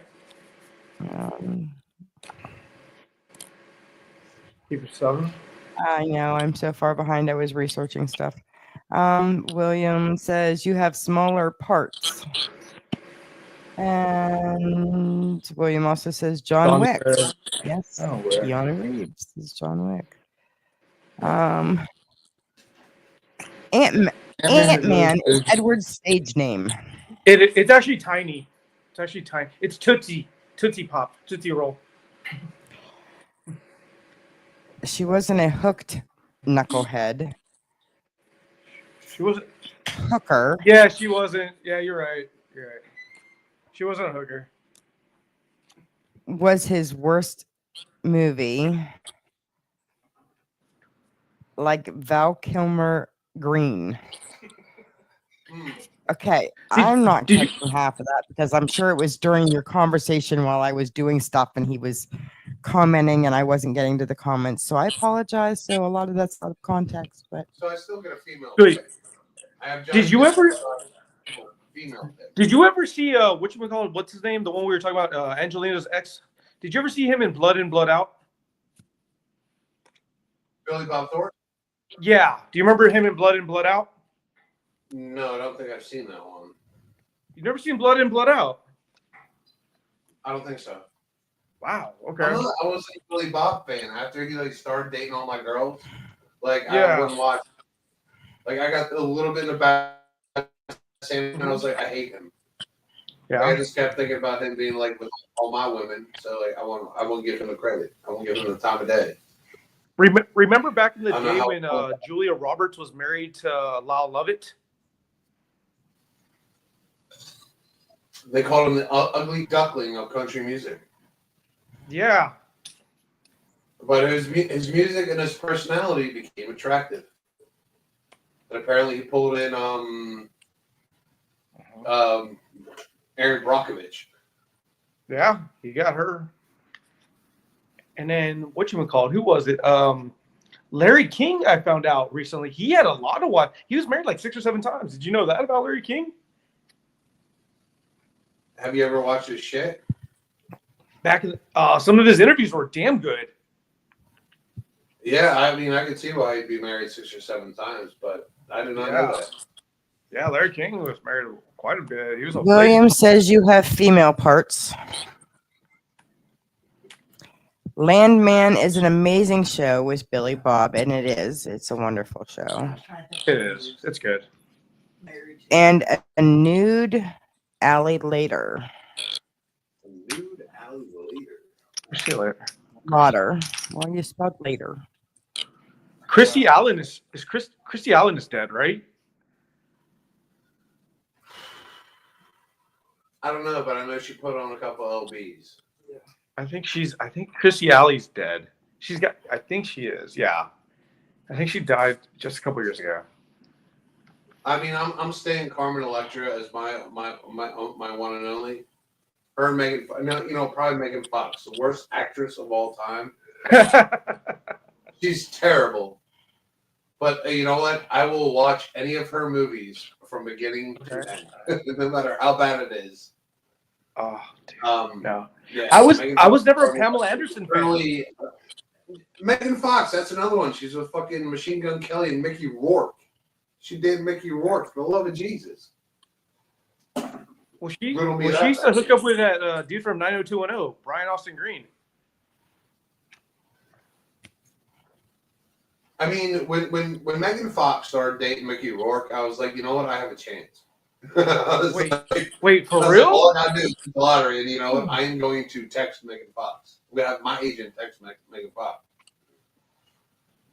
Wait, But, yeah, Mickey, I mean, Mickey Rourke's the one that's all fucked up from boxing, right? it looks like he walked through a fire. Okay, yeah, Mickey Rourke. Yeah, he played in The Wrestler, right? Yeah, he was in The Wrestler. He did Barbed Wire with Pam Anderson. That's right. Okay, yeah. Yeah, I mean, he was in everything, but apparently he was able to pull Megan Fox, and then she went from him to Machine Gun Kelly, which why all the girls love him, I still don't know. Not that I'm jelly or anything like this, but I mean, You just use jelly. So Steve has a chance. Steve has a chance. if she dated Mickey Rourke, we all have a chance. We all have a chance. Gentlemen, all you gotta do, play the Powerball. You have a chance. She's a horrible actress, but Jesus Christ. Dude, when she checked the oil in Transformers, she changed lives. She didn't only touch Bumblebee's dipstick. She touched the dipstick of millions. Yeah. So do you have any marinated up over there barbecue? Say what? You have every marinated up over there. Marry, date, or dump anybody? Hmm? Okay. And then I'm gonna put Bill up to a taste test because I'm dying to do this. Okay. Marry. He seems so I full of always want to marry Daisy Fuentes. The MTV is strong with you. I always want to date Daisy Fuentes, or I always want to marry Daisy Fuentes. I always wanted to date Shakira. I forgot about her. I'm so sorry. I'm so sorry. Oh my god, I love her so much. I got a thing for Latin women, dude. Latinas are like, Ooh. I'm a sucker for. Same I'm a sucker. All my kids' mamas are Latinas. So, marry Daisy Fuentes, date Shakira, and then dump, or just a one night stand, I guess, would be. Hold on, this is gonna be. Who would it be? One. Oh, dude. Hold on. Give me a sec. I know I got somebody on top of. I know it's gonna. So, Daisy Fuentes, Shakira, and who would be the third, dude? You know what? I think what's his name's wife is like beyond attractive. Bill Murray's wife is very attractive. Bill Murphy. No, not Bill Murphy. Bill, the white guy with the bald head. Bill Maher? Bill Maher. No. Is that his name? The comedian. Bill Burr. Is it Bill Murray? B-U-R-R? Yeah, I think that's who I'm talking about. But his wife is very beautiful. What about? All right. Oh, I got to go for you. Ice Cube, his wife Coco. Okay. I know Steve-O got this shit in his fucking browser, like in his browser history. You know Ice Cube's wife Coco? Was it Ice Cube or Ice T? Ice T from the cop stuff. His wife Coco, and they just had a baby, and their daughter looks just like Ice T. It's crazy. But Coco, if you're a butt man, Coco, yeah, we're friends on me and Coco are friends on Facebook. I too am a butt man. But Coco is, yeah. You want to talk about she wants you to look at the pictures. Yeah, Coco. She's in her 50s. And I watch her do workouts and shit like that. Oh, yeah, that's the front. Look at the back. It is, I mean, dude, it's like looking at a fucking Ford Festiva from the 90s head on. It's a small Civic. These are all front. The internet might not even show the back. That's the side. Yeah. Jesus fuck. Yeah. Just look up Coco's ass. Yeah. And add her to Facebook, Instagram, Twitter. Ice Cube, man. Another one. Not the most attractive guy, man, but he's funny as shit. He's cool as fuck, and he landed an absolute fucking dump truck. There you go, Steve. Look at that fucking thing. Mm-hmm. There it goes. All right, with that, man, we're gonna take a break. We're gonna come back, dude. I'm gonna put Bill up to a taste test, and we're gonna start wrapping things up here on our Monday Night Bartender, man. So, any last shots? Any last thoughts? Feelings, man. It's been a great time. One more final blow. Mary L. McPherson, date Cindy Crawford, and kill Jada Pinkett. I would get rid of Jada. I might switch McPherson and Crawford. That being Okay, said, wait a minute. Robert Ryder, come on. And he said Jessica Alba from Dark Angel, Oh, Joe from Facts of Life, and Mallory from Family Ties. oh, you sick fuck. You sick fuck. Nobody can make those choices, Bobby. Nobody can make those choices. You just went right into the backpack, Bobby. Well done. Well done. With that being said, we're going to take a break. I can't even choose. Oh, Joe from Facts of Life. Sweet baby Jesus. Might have been my first bouncer. Facts of Life. Dealer's choice. Great question, Robert. Great question, man. We'll be back on the show.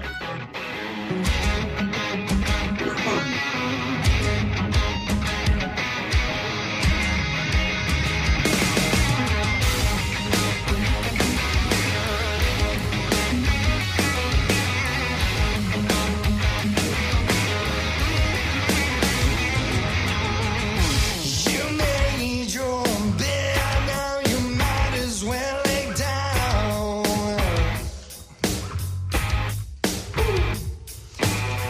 Your reputation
And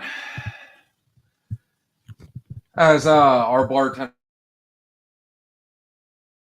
he had to take a small break. Hopefully you guys have enjoyed this tonight. I took this opportunity to actually take some advice myself and take a break for a little while. Then I thought I'd come out and see how things are going. Just have a little bit of fun, and why not sit down at the bar and have a drink? And yes, Deb, I am on the right side, so hopefully this confuses the hell out of you again. So do tell about this drink. All right, so Bill, I'm going to put you up to a challenge. Okay. You're a whiskey man, Right. and your palate right now is Clean. Clean. So I've poured 3 of our finest here. Tell you what they are. They're Jack Daniels. Oh. It's Bullet. And it's Maker's Mark. I think Jack might have punched me in the face last night. So And, yeah. Jack makes Bullet right now. That's what we have. And I've rearranged them, I've serpentined them, and I've gone ahead and I've diagrammed in the way in which I've moved these cups. So I'm going to do the blind taste test. Yes. So remember, again, Jack Daniels, Maker's Mark, and Bullet. Now, in any way you want to do this, we're going to call this cup number 1, number 2, and number 3. So we'll start with number 2. Number 2 is named number 2. So let's. Ooh. Off of smell alone, what do you think this is? Well, that one's definitely not Jack. You're correct. That would probably be on smell alone. I got that fruity. You're down to 2. Mm. I'll be impressed if you do this. I'm telling you right now, I do believe that one would be the Bullet.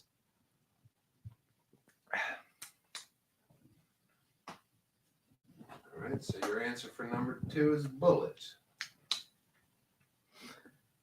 I have the answer key back here. So let's go number 1. Very light smell. I need to chase just to be on the safe side on that one so I can clear it again. I'm not telling you the answer just in case you want to change it. I just might, because this one.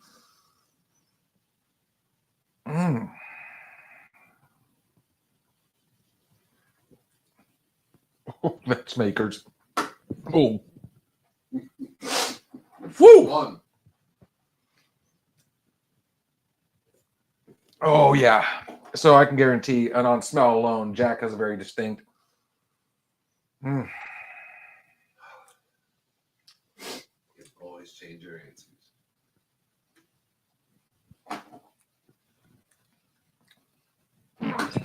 Oh, Jesus, fuck.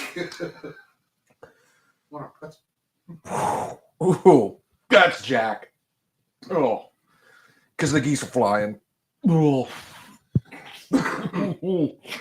And you are correct, sir. You are correct. Oh. Still can't do it. I still can't do it. I don't know what it is.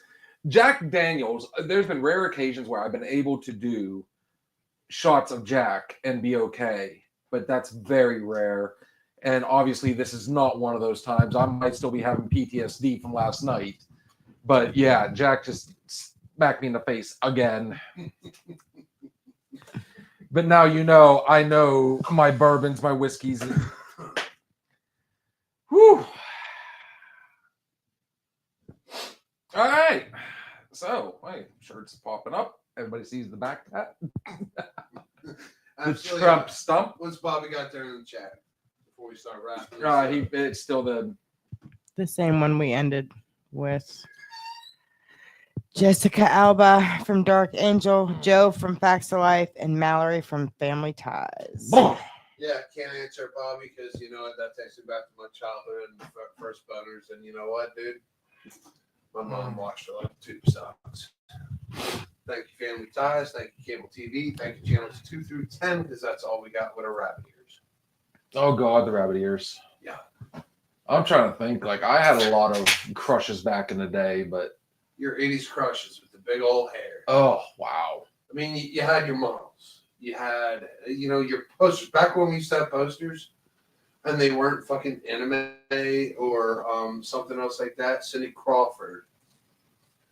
You went to your book fair, and they actually had the swimsuit model. It's like, my mom gave me money for this shit. $1, you could put Cindy Crawford on your wall forever. I'll be honest. Dude, it breaks my heart because I used to put posters on the wall all the time. Like, I mean, I had on the wall the famous Cindy Crawford one-piece black bikini or black swimsuit. Everybody had that one. Above my bed, I actually had Christy Swanson back when she did Buffy the Vampire Slayer, the famous holding the stake in front of her and Matt, or You just gave me a Sarah Michelle Gellar. Luke Perry looking out behind her, kind of just peeking, because that was actually a good movie. Yeah, I thought it was, anyways. Man, and looking at this, I mean, my God, you got Molly Ringwald, Madonna.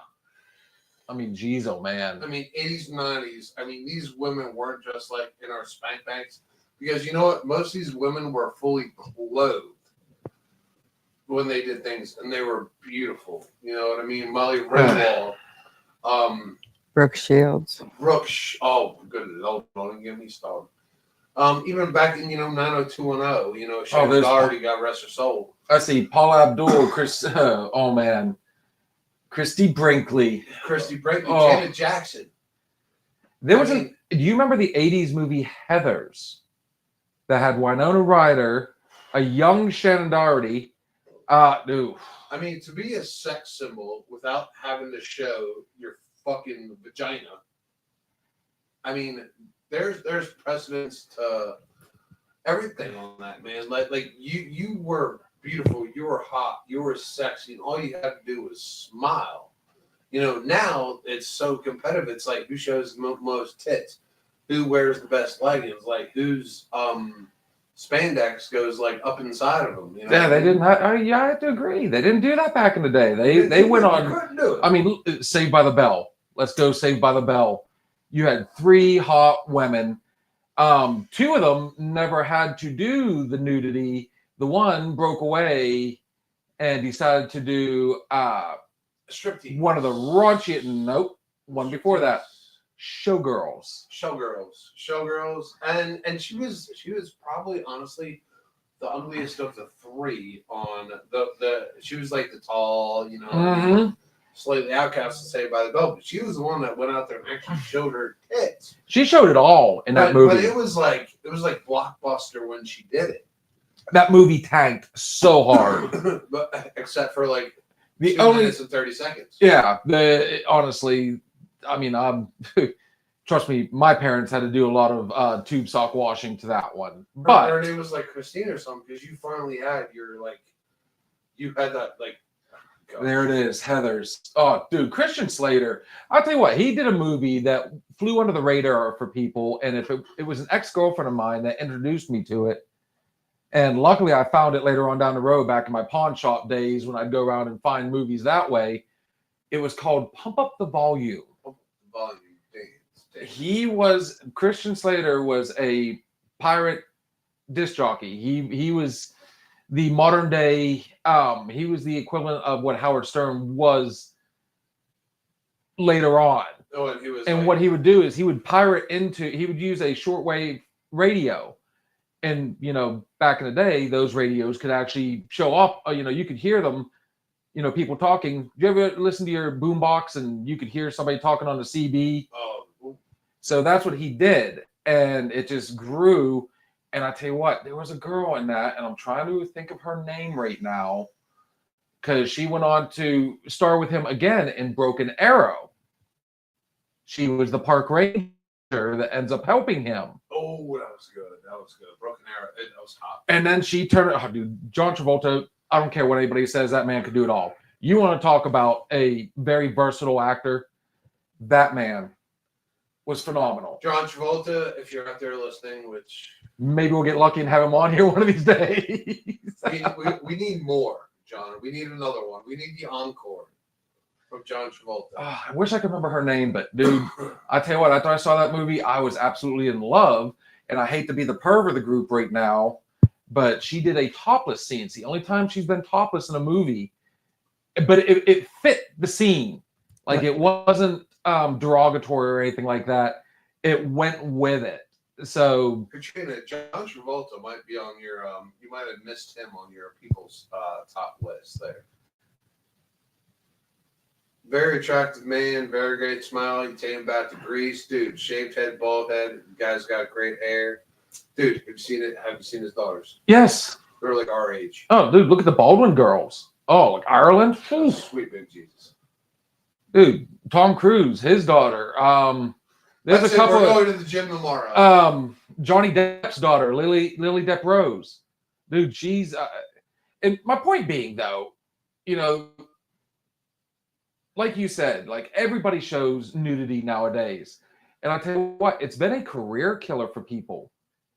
Katie Holmes was that virginal Dawson's Creek, you know. Tom Cruise's ex. She turned around and did a movie. She was in Teaching Mrs. Tingle. She was in Disturbing Behavior. Then she turned around and did the movie The Gift, where she just bared it all.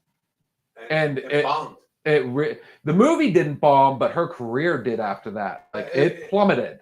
Because you got to think. I mean, you hold these celebrities, these actresses, like we do on Netflix these days, like where you follow them throughout your career. It's like that pure person. It's like, you know what? Honestly, in kind of some sick fucking way, it's like I have a chance. You know, she hasn't slept with anybody in 7 seasons. Like she's not engaged, she's not married in 7 seasons. Like maybe me and her walk in a bar one day. You know, what I mean, I have a chance. But then as soon as they like break that fold and they become unpure or tainted, in a way, it's like but you don't look at them the same. Here's where it gets different though. Now you talked about Halle Berry earlier in your show, correct? Yes, because and she stayed, you know, for the most part, clean in all her movies. so Boomerang. You brought up Monsters Ball. It wasn't Monsters Ball where she made her first debut, where she released a house. Swordfish. John Travolta. And it was the most. You could not find a better definition of obligatory than that one. She literally is just sitting there, and then she drops the books. There's everything all day, every day. With Travolta. And, you know, it's just like, hey, can I borrow your car? And she's like, here. We did. That is not Who what I disappeared put. after. What the hell are you doing, Kate? So, anyways, but her career never tanked. She kept on going. She, you know, she did well. Cindy Crawford, the movie Fair Game, the movie itself bombed, but she had that one scene, and it was really brief. They showed just a little bit of it, but she was already a supermodel, you know. So sometimes it works, but it's how you do it. If you just kind of, as I would refer to it, as force feed somebody, you just do it just to do it. Katie Holmes did not need to get nude. Did I like it? Oh, yeah. I'm sure so did the millions of people that have seen that movie. Especially everyone who followed Dawson's Creek. You know, you finally had the chance. I mean, Dawson's Creek was straight foreplay for however many seasons. And then you finally had the opportunity to get Katie Holmes. And you know what? It was like, the party's over. Like, that's it. Now what? And the biggest one, I think, in my opinion, but we all know how opinions go on this show, is Elizabeth Berkley when she did Showgirls. She did that. It was as raunchy as it gets. You know, Miley Cyrus does this, all this stuff years later, and she's still famous. Elizabeth Berkley did not have a name. She had a very virginal, a very almost bitchy character in Saved by the Bell. And then to break away from all that, she turns around, does that. And what did she do after that, really? Nothing. She had a bit part in Any Given Sunday, which flopped.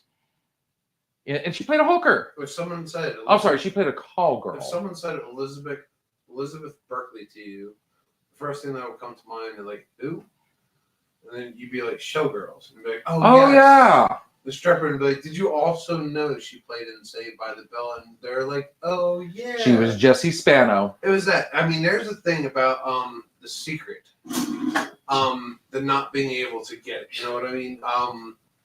The occlusion, the mystery behind these celebrities. It's like, you know what, that you're attracted to. But once they expose it, like it's out. You know what I mean? It's like done.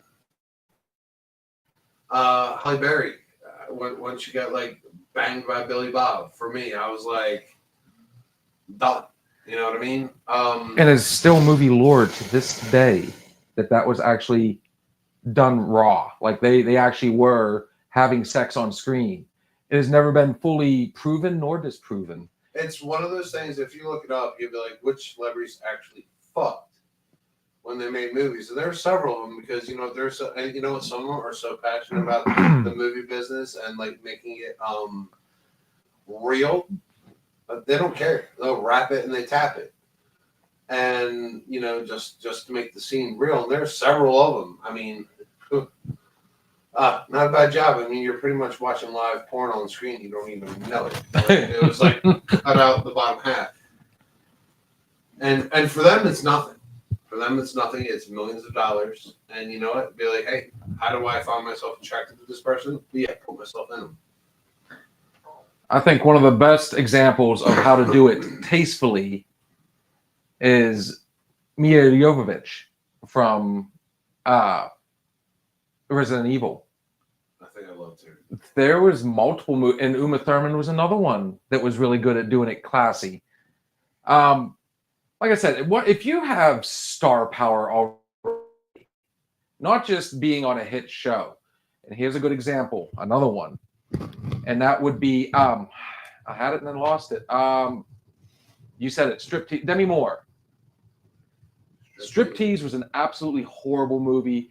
I loved every second of it. But you finally got Debbie Moore's J's. And it wasn't the first time she's done it. Before that, it was very. Moore? Oh yeah. You did. I was letting you run. Miss Demi Moore first released The Hounds and Blame It on Rio. And then after that, you know, she did a lot of other I See the Look. She did a lot of other like tastefully done. Indecent Proposal. And then she started dating Ashton Kutcher. No. Riddle me this, Batman. You forget one. Her biggest one, Bruce Willis. How do you go from Bruce Willis to Ashton Kutcher? Punked. I'm still waiting for him to come out and say, Bruce Willis, you've been punked, if he could even realize what he's saying now. And that's the thing you go from Mickey Rourke to MJK. Mickey Rourke is another phenomenal. Dude, you know me. I could talk movies all day, all night. Nobody loved Mickey Rourke. You know, I did nothing but applaud him when he landed Megan Fox. I'm just like, what does he have that I don't have? Other than like millions of dollars, star power, an Academy Award. Oh, sorry. Small things, but it'd be like more things of like physical nature. But I'm like, I'm so mad at you, Mickey Rourke. That's still Carmen Electra, Dennis Rodman. Carmen Electra, Dave Navarro. Jane's Addiction, Dave Navarro. Yeah, Rockstar, Carmen Electra. That was like the perfect match. Carmen? Mm-hmm. I'm right here. I'm her perfect match. But Dave Navarro, Rodman, and you know, she's been single for quite some time now. Happily single at that. Enjoying, you know, and here's another good one. The only thing she's ever done, since we keep bringing up nudity, was Playboy. She's never been nude. Well, no, there was one time she was nude in film, but most of her stuff, she's just one of those rare actresses that have that sexiness. She does, you know, she's like that 80s, you know, that you grew up watching. Icon. She did like she doesn't have Singled Out. She doesn't have to be. Her and Jenny McCarthy. Remember, like you went on Singled Out. We had Jenny McCarthy, and then we went to Carmen Electra. We went from great to greatest. It was amazing on Singled Out. I you know what? I love Singled Out. I wish I could have been older so I could have been a contestant on the show. Single me the fuck out just so I can get close to you guys. The high school I attended in North Carolina actually did their version of Singled Out. And believe it or not, I don't know how the school allowed them to do it, but one of the things that, one of the options, again, was rack. This is high school. And they came up with boulders. I can't remember. Like they went with different, because we're in the Appalachians, obviously. We're in the mountainous area. So they went with mountain names for the rack. Singled Out was an amazing fucking show. They should still have it. It should be going on longer than The Price is Right, in my opinion. Next, you'll say you want to see Loveline come back with Adam Carolla and Dr. Drew. Yeah, Dr. Drew. I'm not afraid. Bring back the classics. The real feelings, the real emotions, real life. What happened to did you notice that? He disappeared on us. Yeah. The Edward. Yeah, I don't know. He got a case of Dos Equis. Obviously, he's not trying the what was that, Club Paradise or whatever. Club Paradise, but we did turn we were able to turn the Long Island iced tea tonight. And then I will make that my last question. How did it turn out in your opinion? What? The Long Island. It was good. We started with the Long Island. It was great. It was delicious. I still know how to rock it. And then we turned from a Long Island tea to a Texas tea. So to turn a Long Island can be turned into several different teas, just by adding one ingredient. You have 5 ingredients in the Long Island: gin, rum, vodka, triple sec, and Chocolate pepper, tequila, and then you just add Coke. And then, so if you want to make it a Texas tea, all you gotta do is add a little bit of Jack into it, and it becomes a Texas tea. But why Jack? Because Jack is Tennessee whiskey. I don't fucking know. It's a Tennessee tea then. Yeah. But Texas tea sounds more fun, right? But at the gay bars I worked at, we called it a Texas tea. Oh. And so we made a Texas tea, but you could also make it a peach tea, and there are also ways where you could add other things to it, and you change the tea just by adding one ingredient, which isn't much when you're putting Coke on top, but you always clears first, clears on the bottom, and go dark up, whatever you don't like. Most people start with tequila. I start with gin because I bury my gin. I go tequila, vodka in the middle because that's a pretty good neutralizer. Then I go ahead and I hit my rum. Everybody wants to use clear rum. Not my house. I use fucking dark rum, and then I flavor your Coke. Coke. Coke. And then might fall asleep to that movie tonight. Yeah.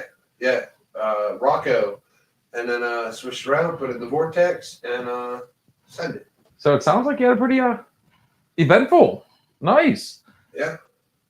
Now, were these all ingredients you came up with just on your own, or did we have suggestions? Well, for the long for the teas. I had 0 suggestions. We did have some new people on here. Shaka went ahead, posted, shared us on YouTube. Nice. We had some newbies in here via YouTube. We had what was it, Fiero on here. Johan 77. Johan 77. Fiery was on here. Fiero. And Jen showed up. Yep, she was up there. Rabe. Yeah, Babe. I mean, yeah, YouTube, definitely, man. We appreciate Shaka, dude. I like it, dude. As soon as he shared on here, yeah, we showed interest, man. Just hey, get on here, guys. Like, share, and subscribe. But like to be on any other show, dude. We're gonna take one last break. We're gonna go on here because we have Delta Circle coming in on here on Monday. Wednesday. 2 days away. Ish. Make sure you check them out, man. Their website is deltacircleband.com. They have they got 5 really good tracks on their website. They got 2 really good videos. They're 4 good guys, homegrown, and they're up and coming. Savannah, Georgia. We have they've won Battle of the Bands out there in France. They've also won Male Vocalist of the Year. Best Song of the Year. They have done great and amazing things. Same as with our friends, the Southern Outlaw Band. Make sure you guys are always out there checking them out. They're on everything from YouTube, Spotify, OnlyFans, Jason, Apple Music, and find them out. Check them out, man. They're great supporters of us, as we will be great supporters of them. We're gonna take one quick break because I gotta feel like a racehorse. We'll come back. We're gonna finish up final shots. You guys got anything? Feel free to jump in on the chat, and we're gonna run with it, and we'll catch you guys on Wednesday. I'm gonna leave this one up.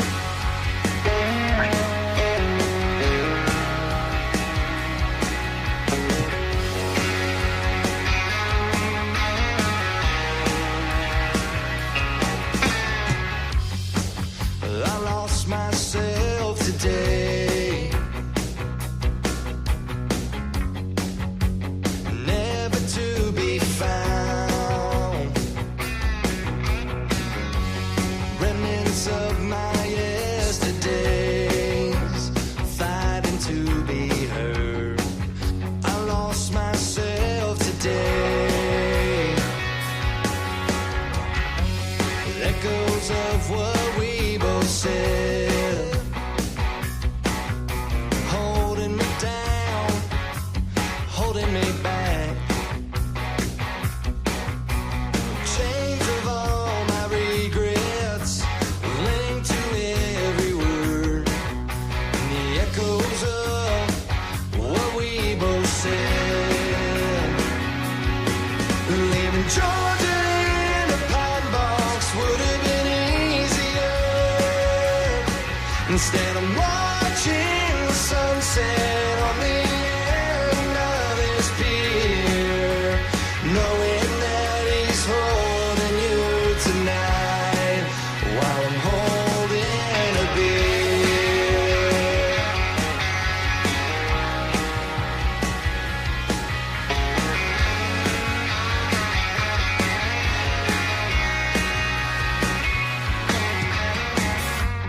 Memories of what used to be,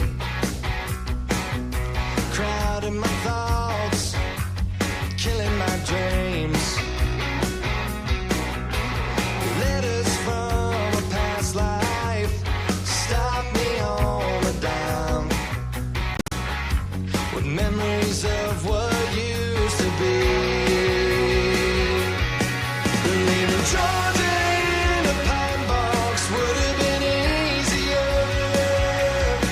Instead I'm watching the sunset on the end of this pier, knowing that he's holding you tonight while I'm holding a beer.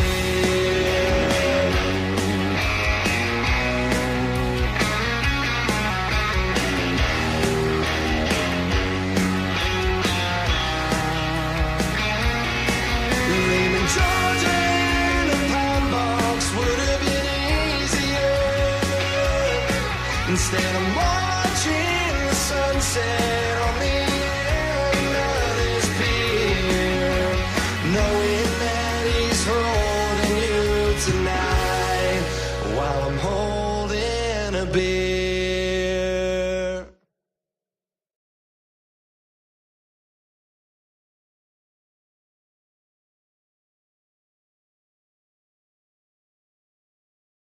Homie. You're okay. Go outside, get some air. All right, hey guys, welcome back, man. Happy fucking Monday. We're so glad it's over. However,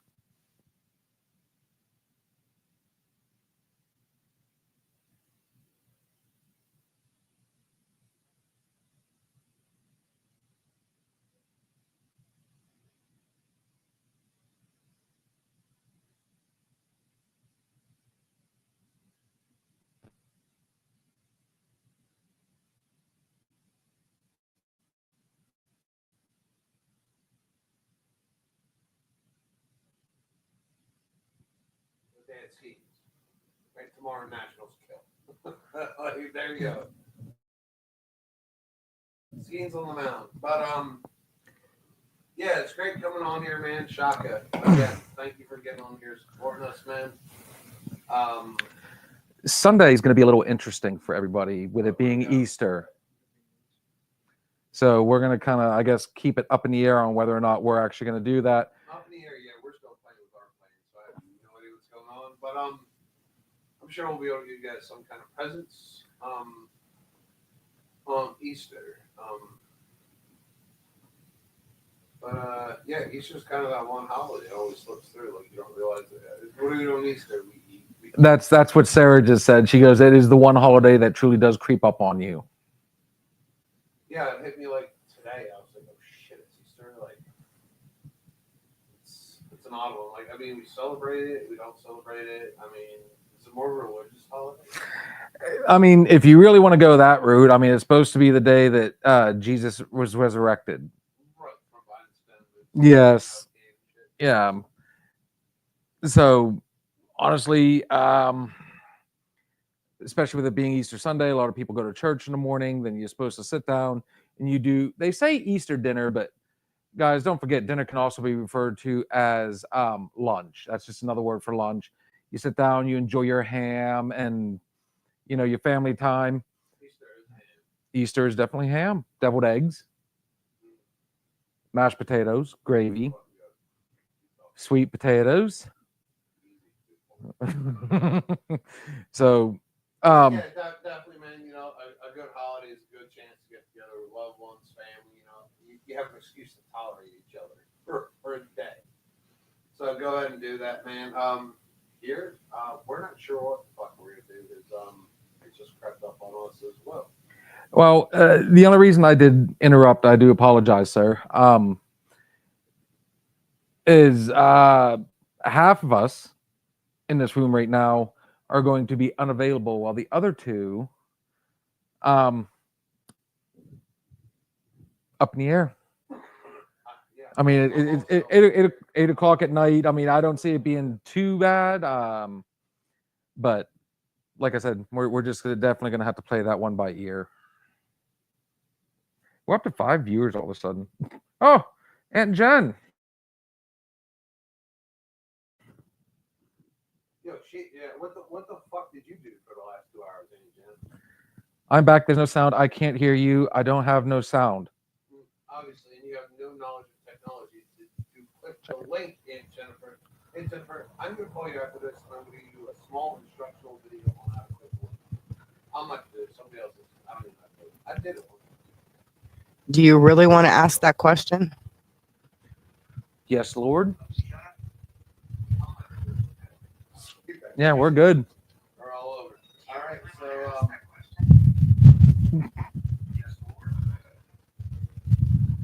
Hey, Stevie, I'm back. There's no sound on my end. All right. Don't know what to tell you, girl. We just did a sound check on our end. We do have sound. You are gonna, it must be that medical. medical marijuana, dude. I did dip in the green lettuce for the first time in a while. Wow. Bad day. Got back to the and they said, and they said, Steve, you want us to fuck your world up? I was like, yes, please. And touched the reefer. And yeah, 3 hits, dude. I was so fucking chill. I mean, marijuana has become like a it's like accepted now. It's like cool because now dude, our DMV people come in with medical marijuana cards like left and right. All I gotta do is my back hurts, my neck hurts all the time. And you get a medical marijuana card. Get one of those, I will the fuck out. She's gonna figure it out. All you have to do is go online. Her headset plugged in, didn't realize it. All you gotta do is go online, you get a medical marijuana card. Yes. Literally. Seriously. Yes. Fuck my emotions. I can walk you through the whole process. Being serious, all you have to do is talk to a dog.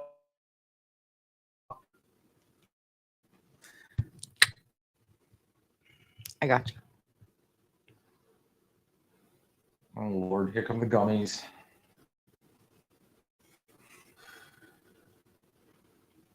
I might go to church.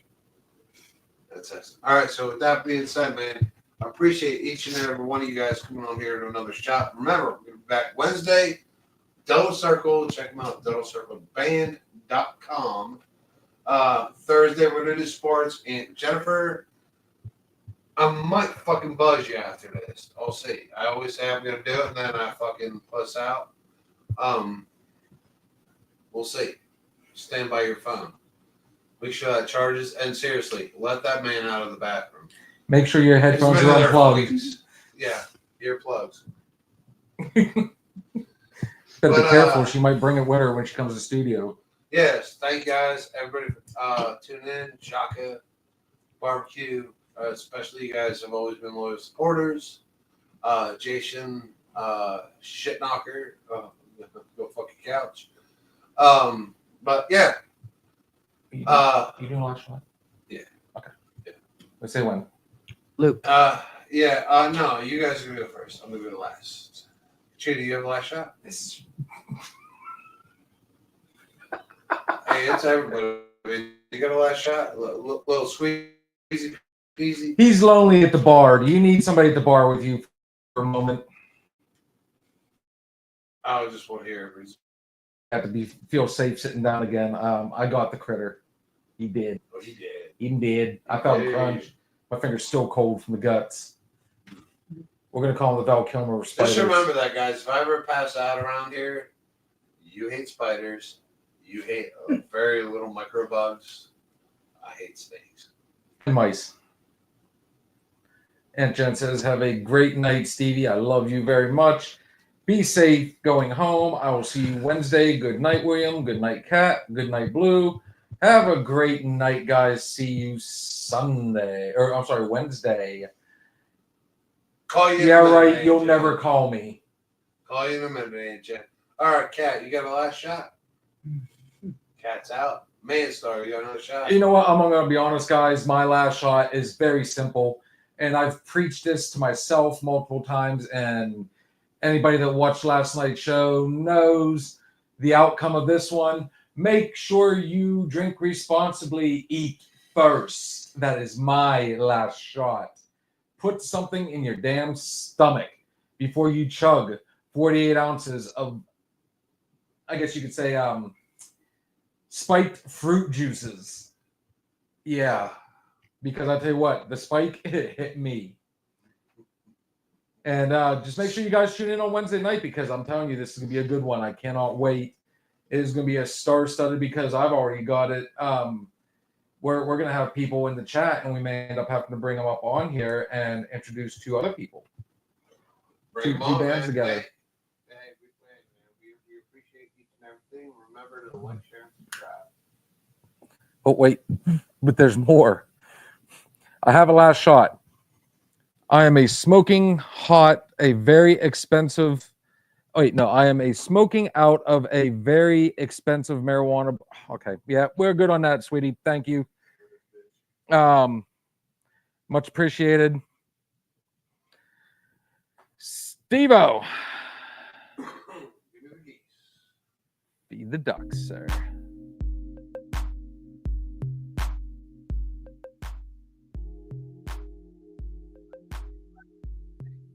Monday night, man. We come out here each and every night. We drink our livers off. Not for our booze. We drink it here, so we're here for people. So you guys don't have to go out there and make the same mistakes we did. I mean, you know, that's the point of life. We live, learn, we fuck up, we grow. As long as you grow. And we're here for that, man. Whether you guys are just here to listen to us, bullshit with us, or I don't know, fucking hate us. It don't matter. If it makes you feel good about yourself, then good. Our work here is done. I mean, life goes on, no matter what the fuck we did. Our actions are our actions that produce our results. Where the fuck was I going? But still, at the end of the day, man, you always have a place to go. Good people with open ears.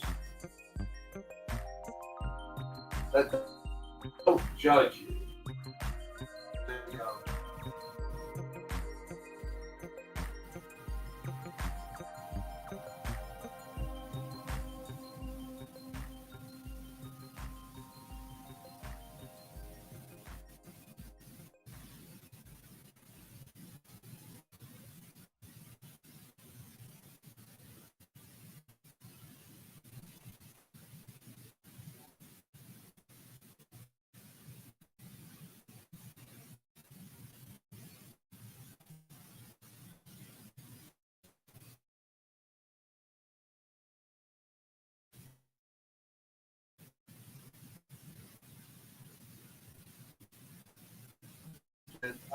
Hey, Steve, Monday Night Open Bartender.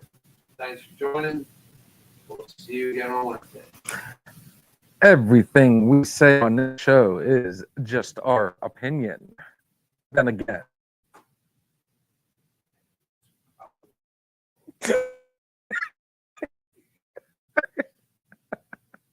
See you guys on Wednesday.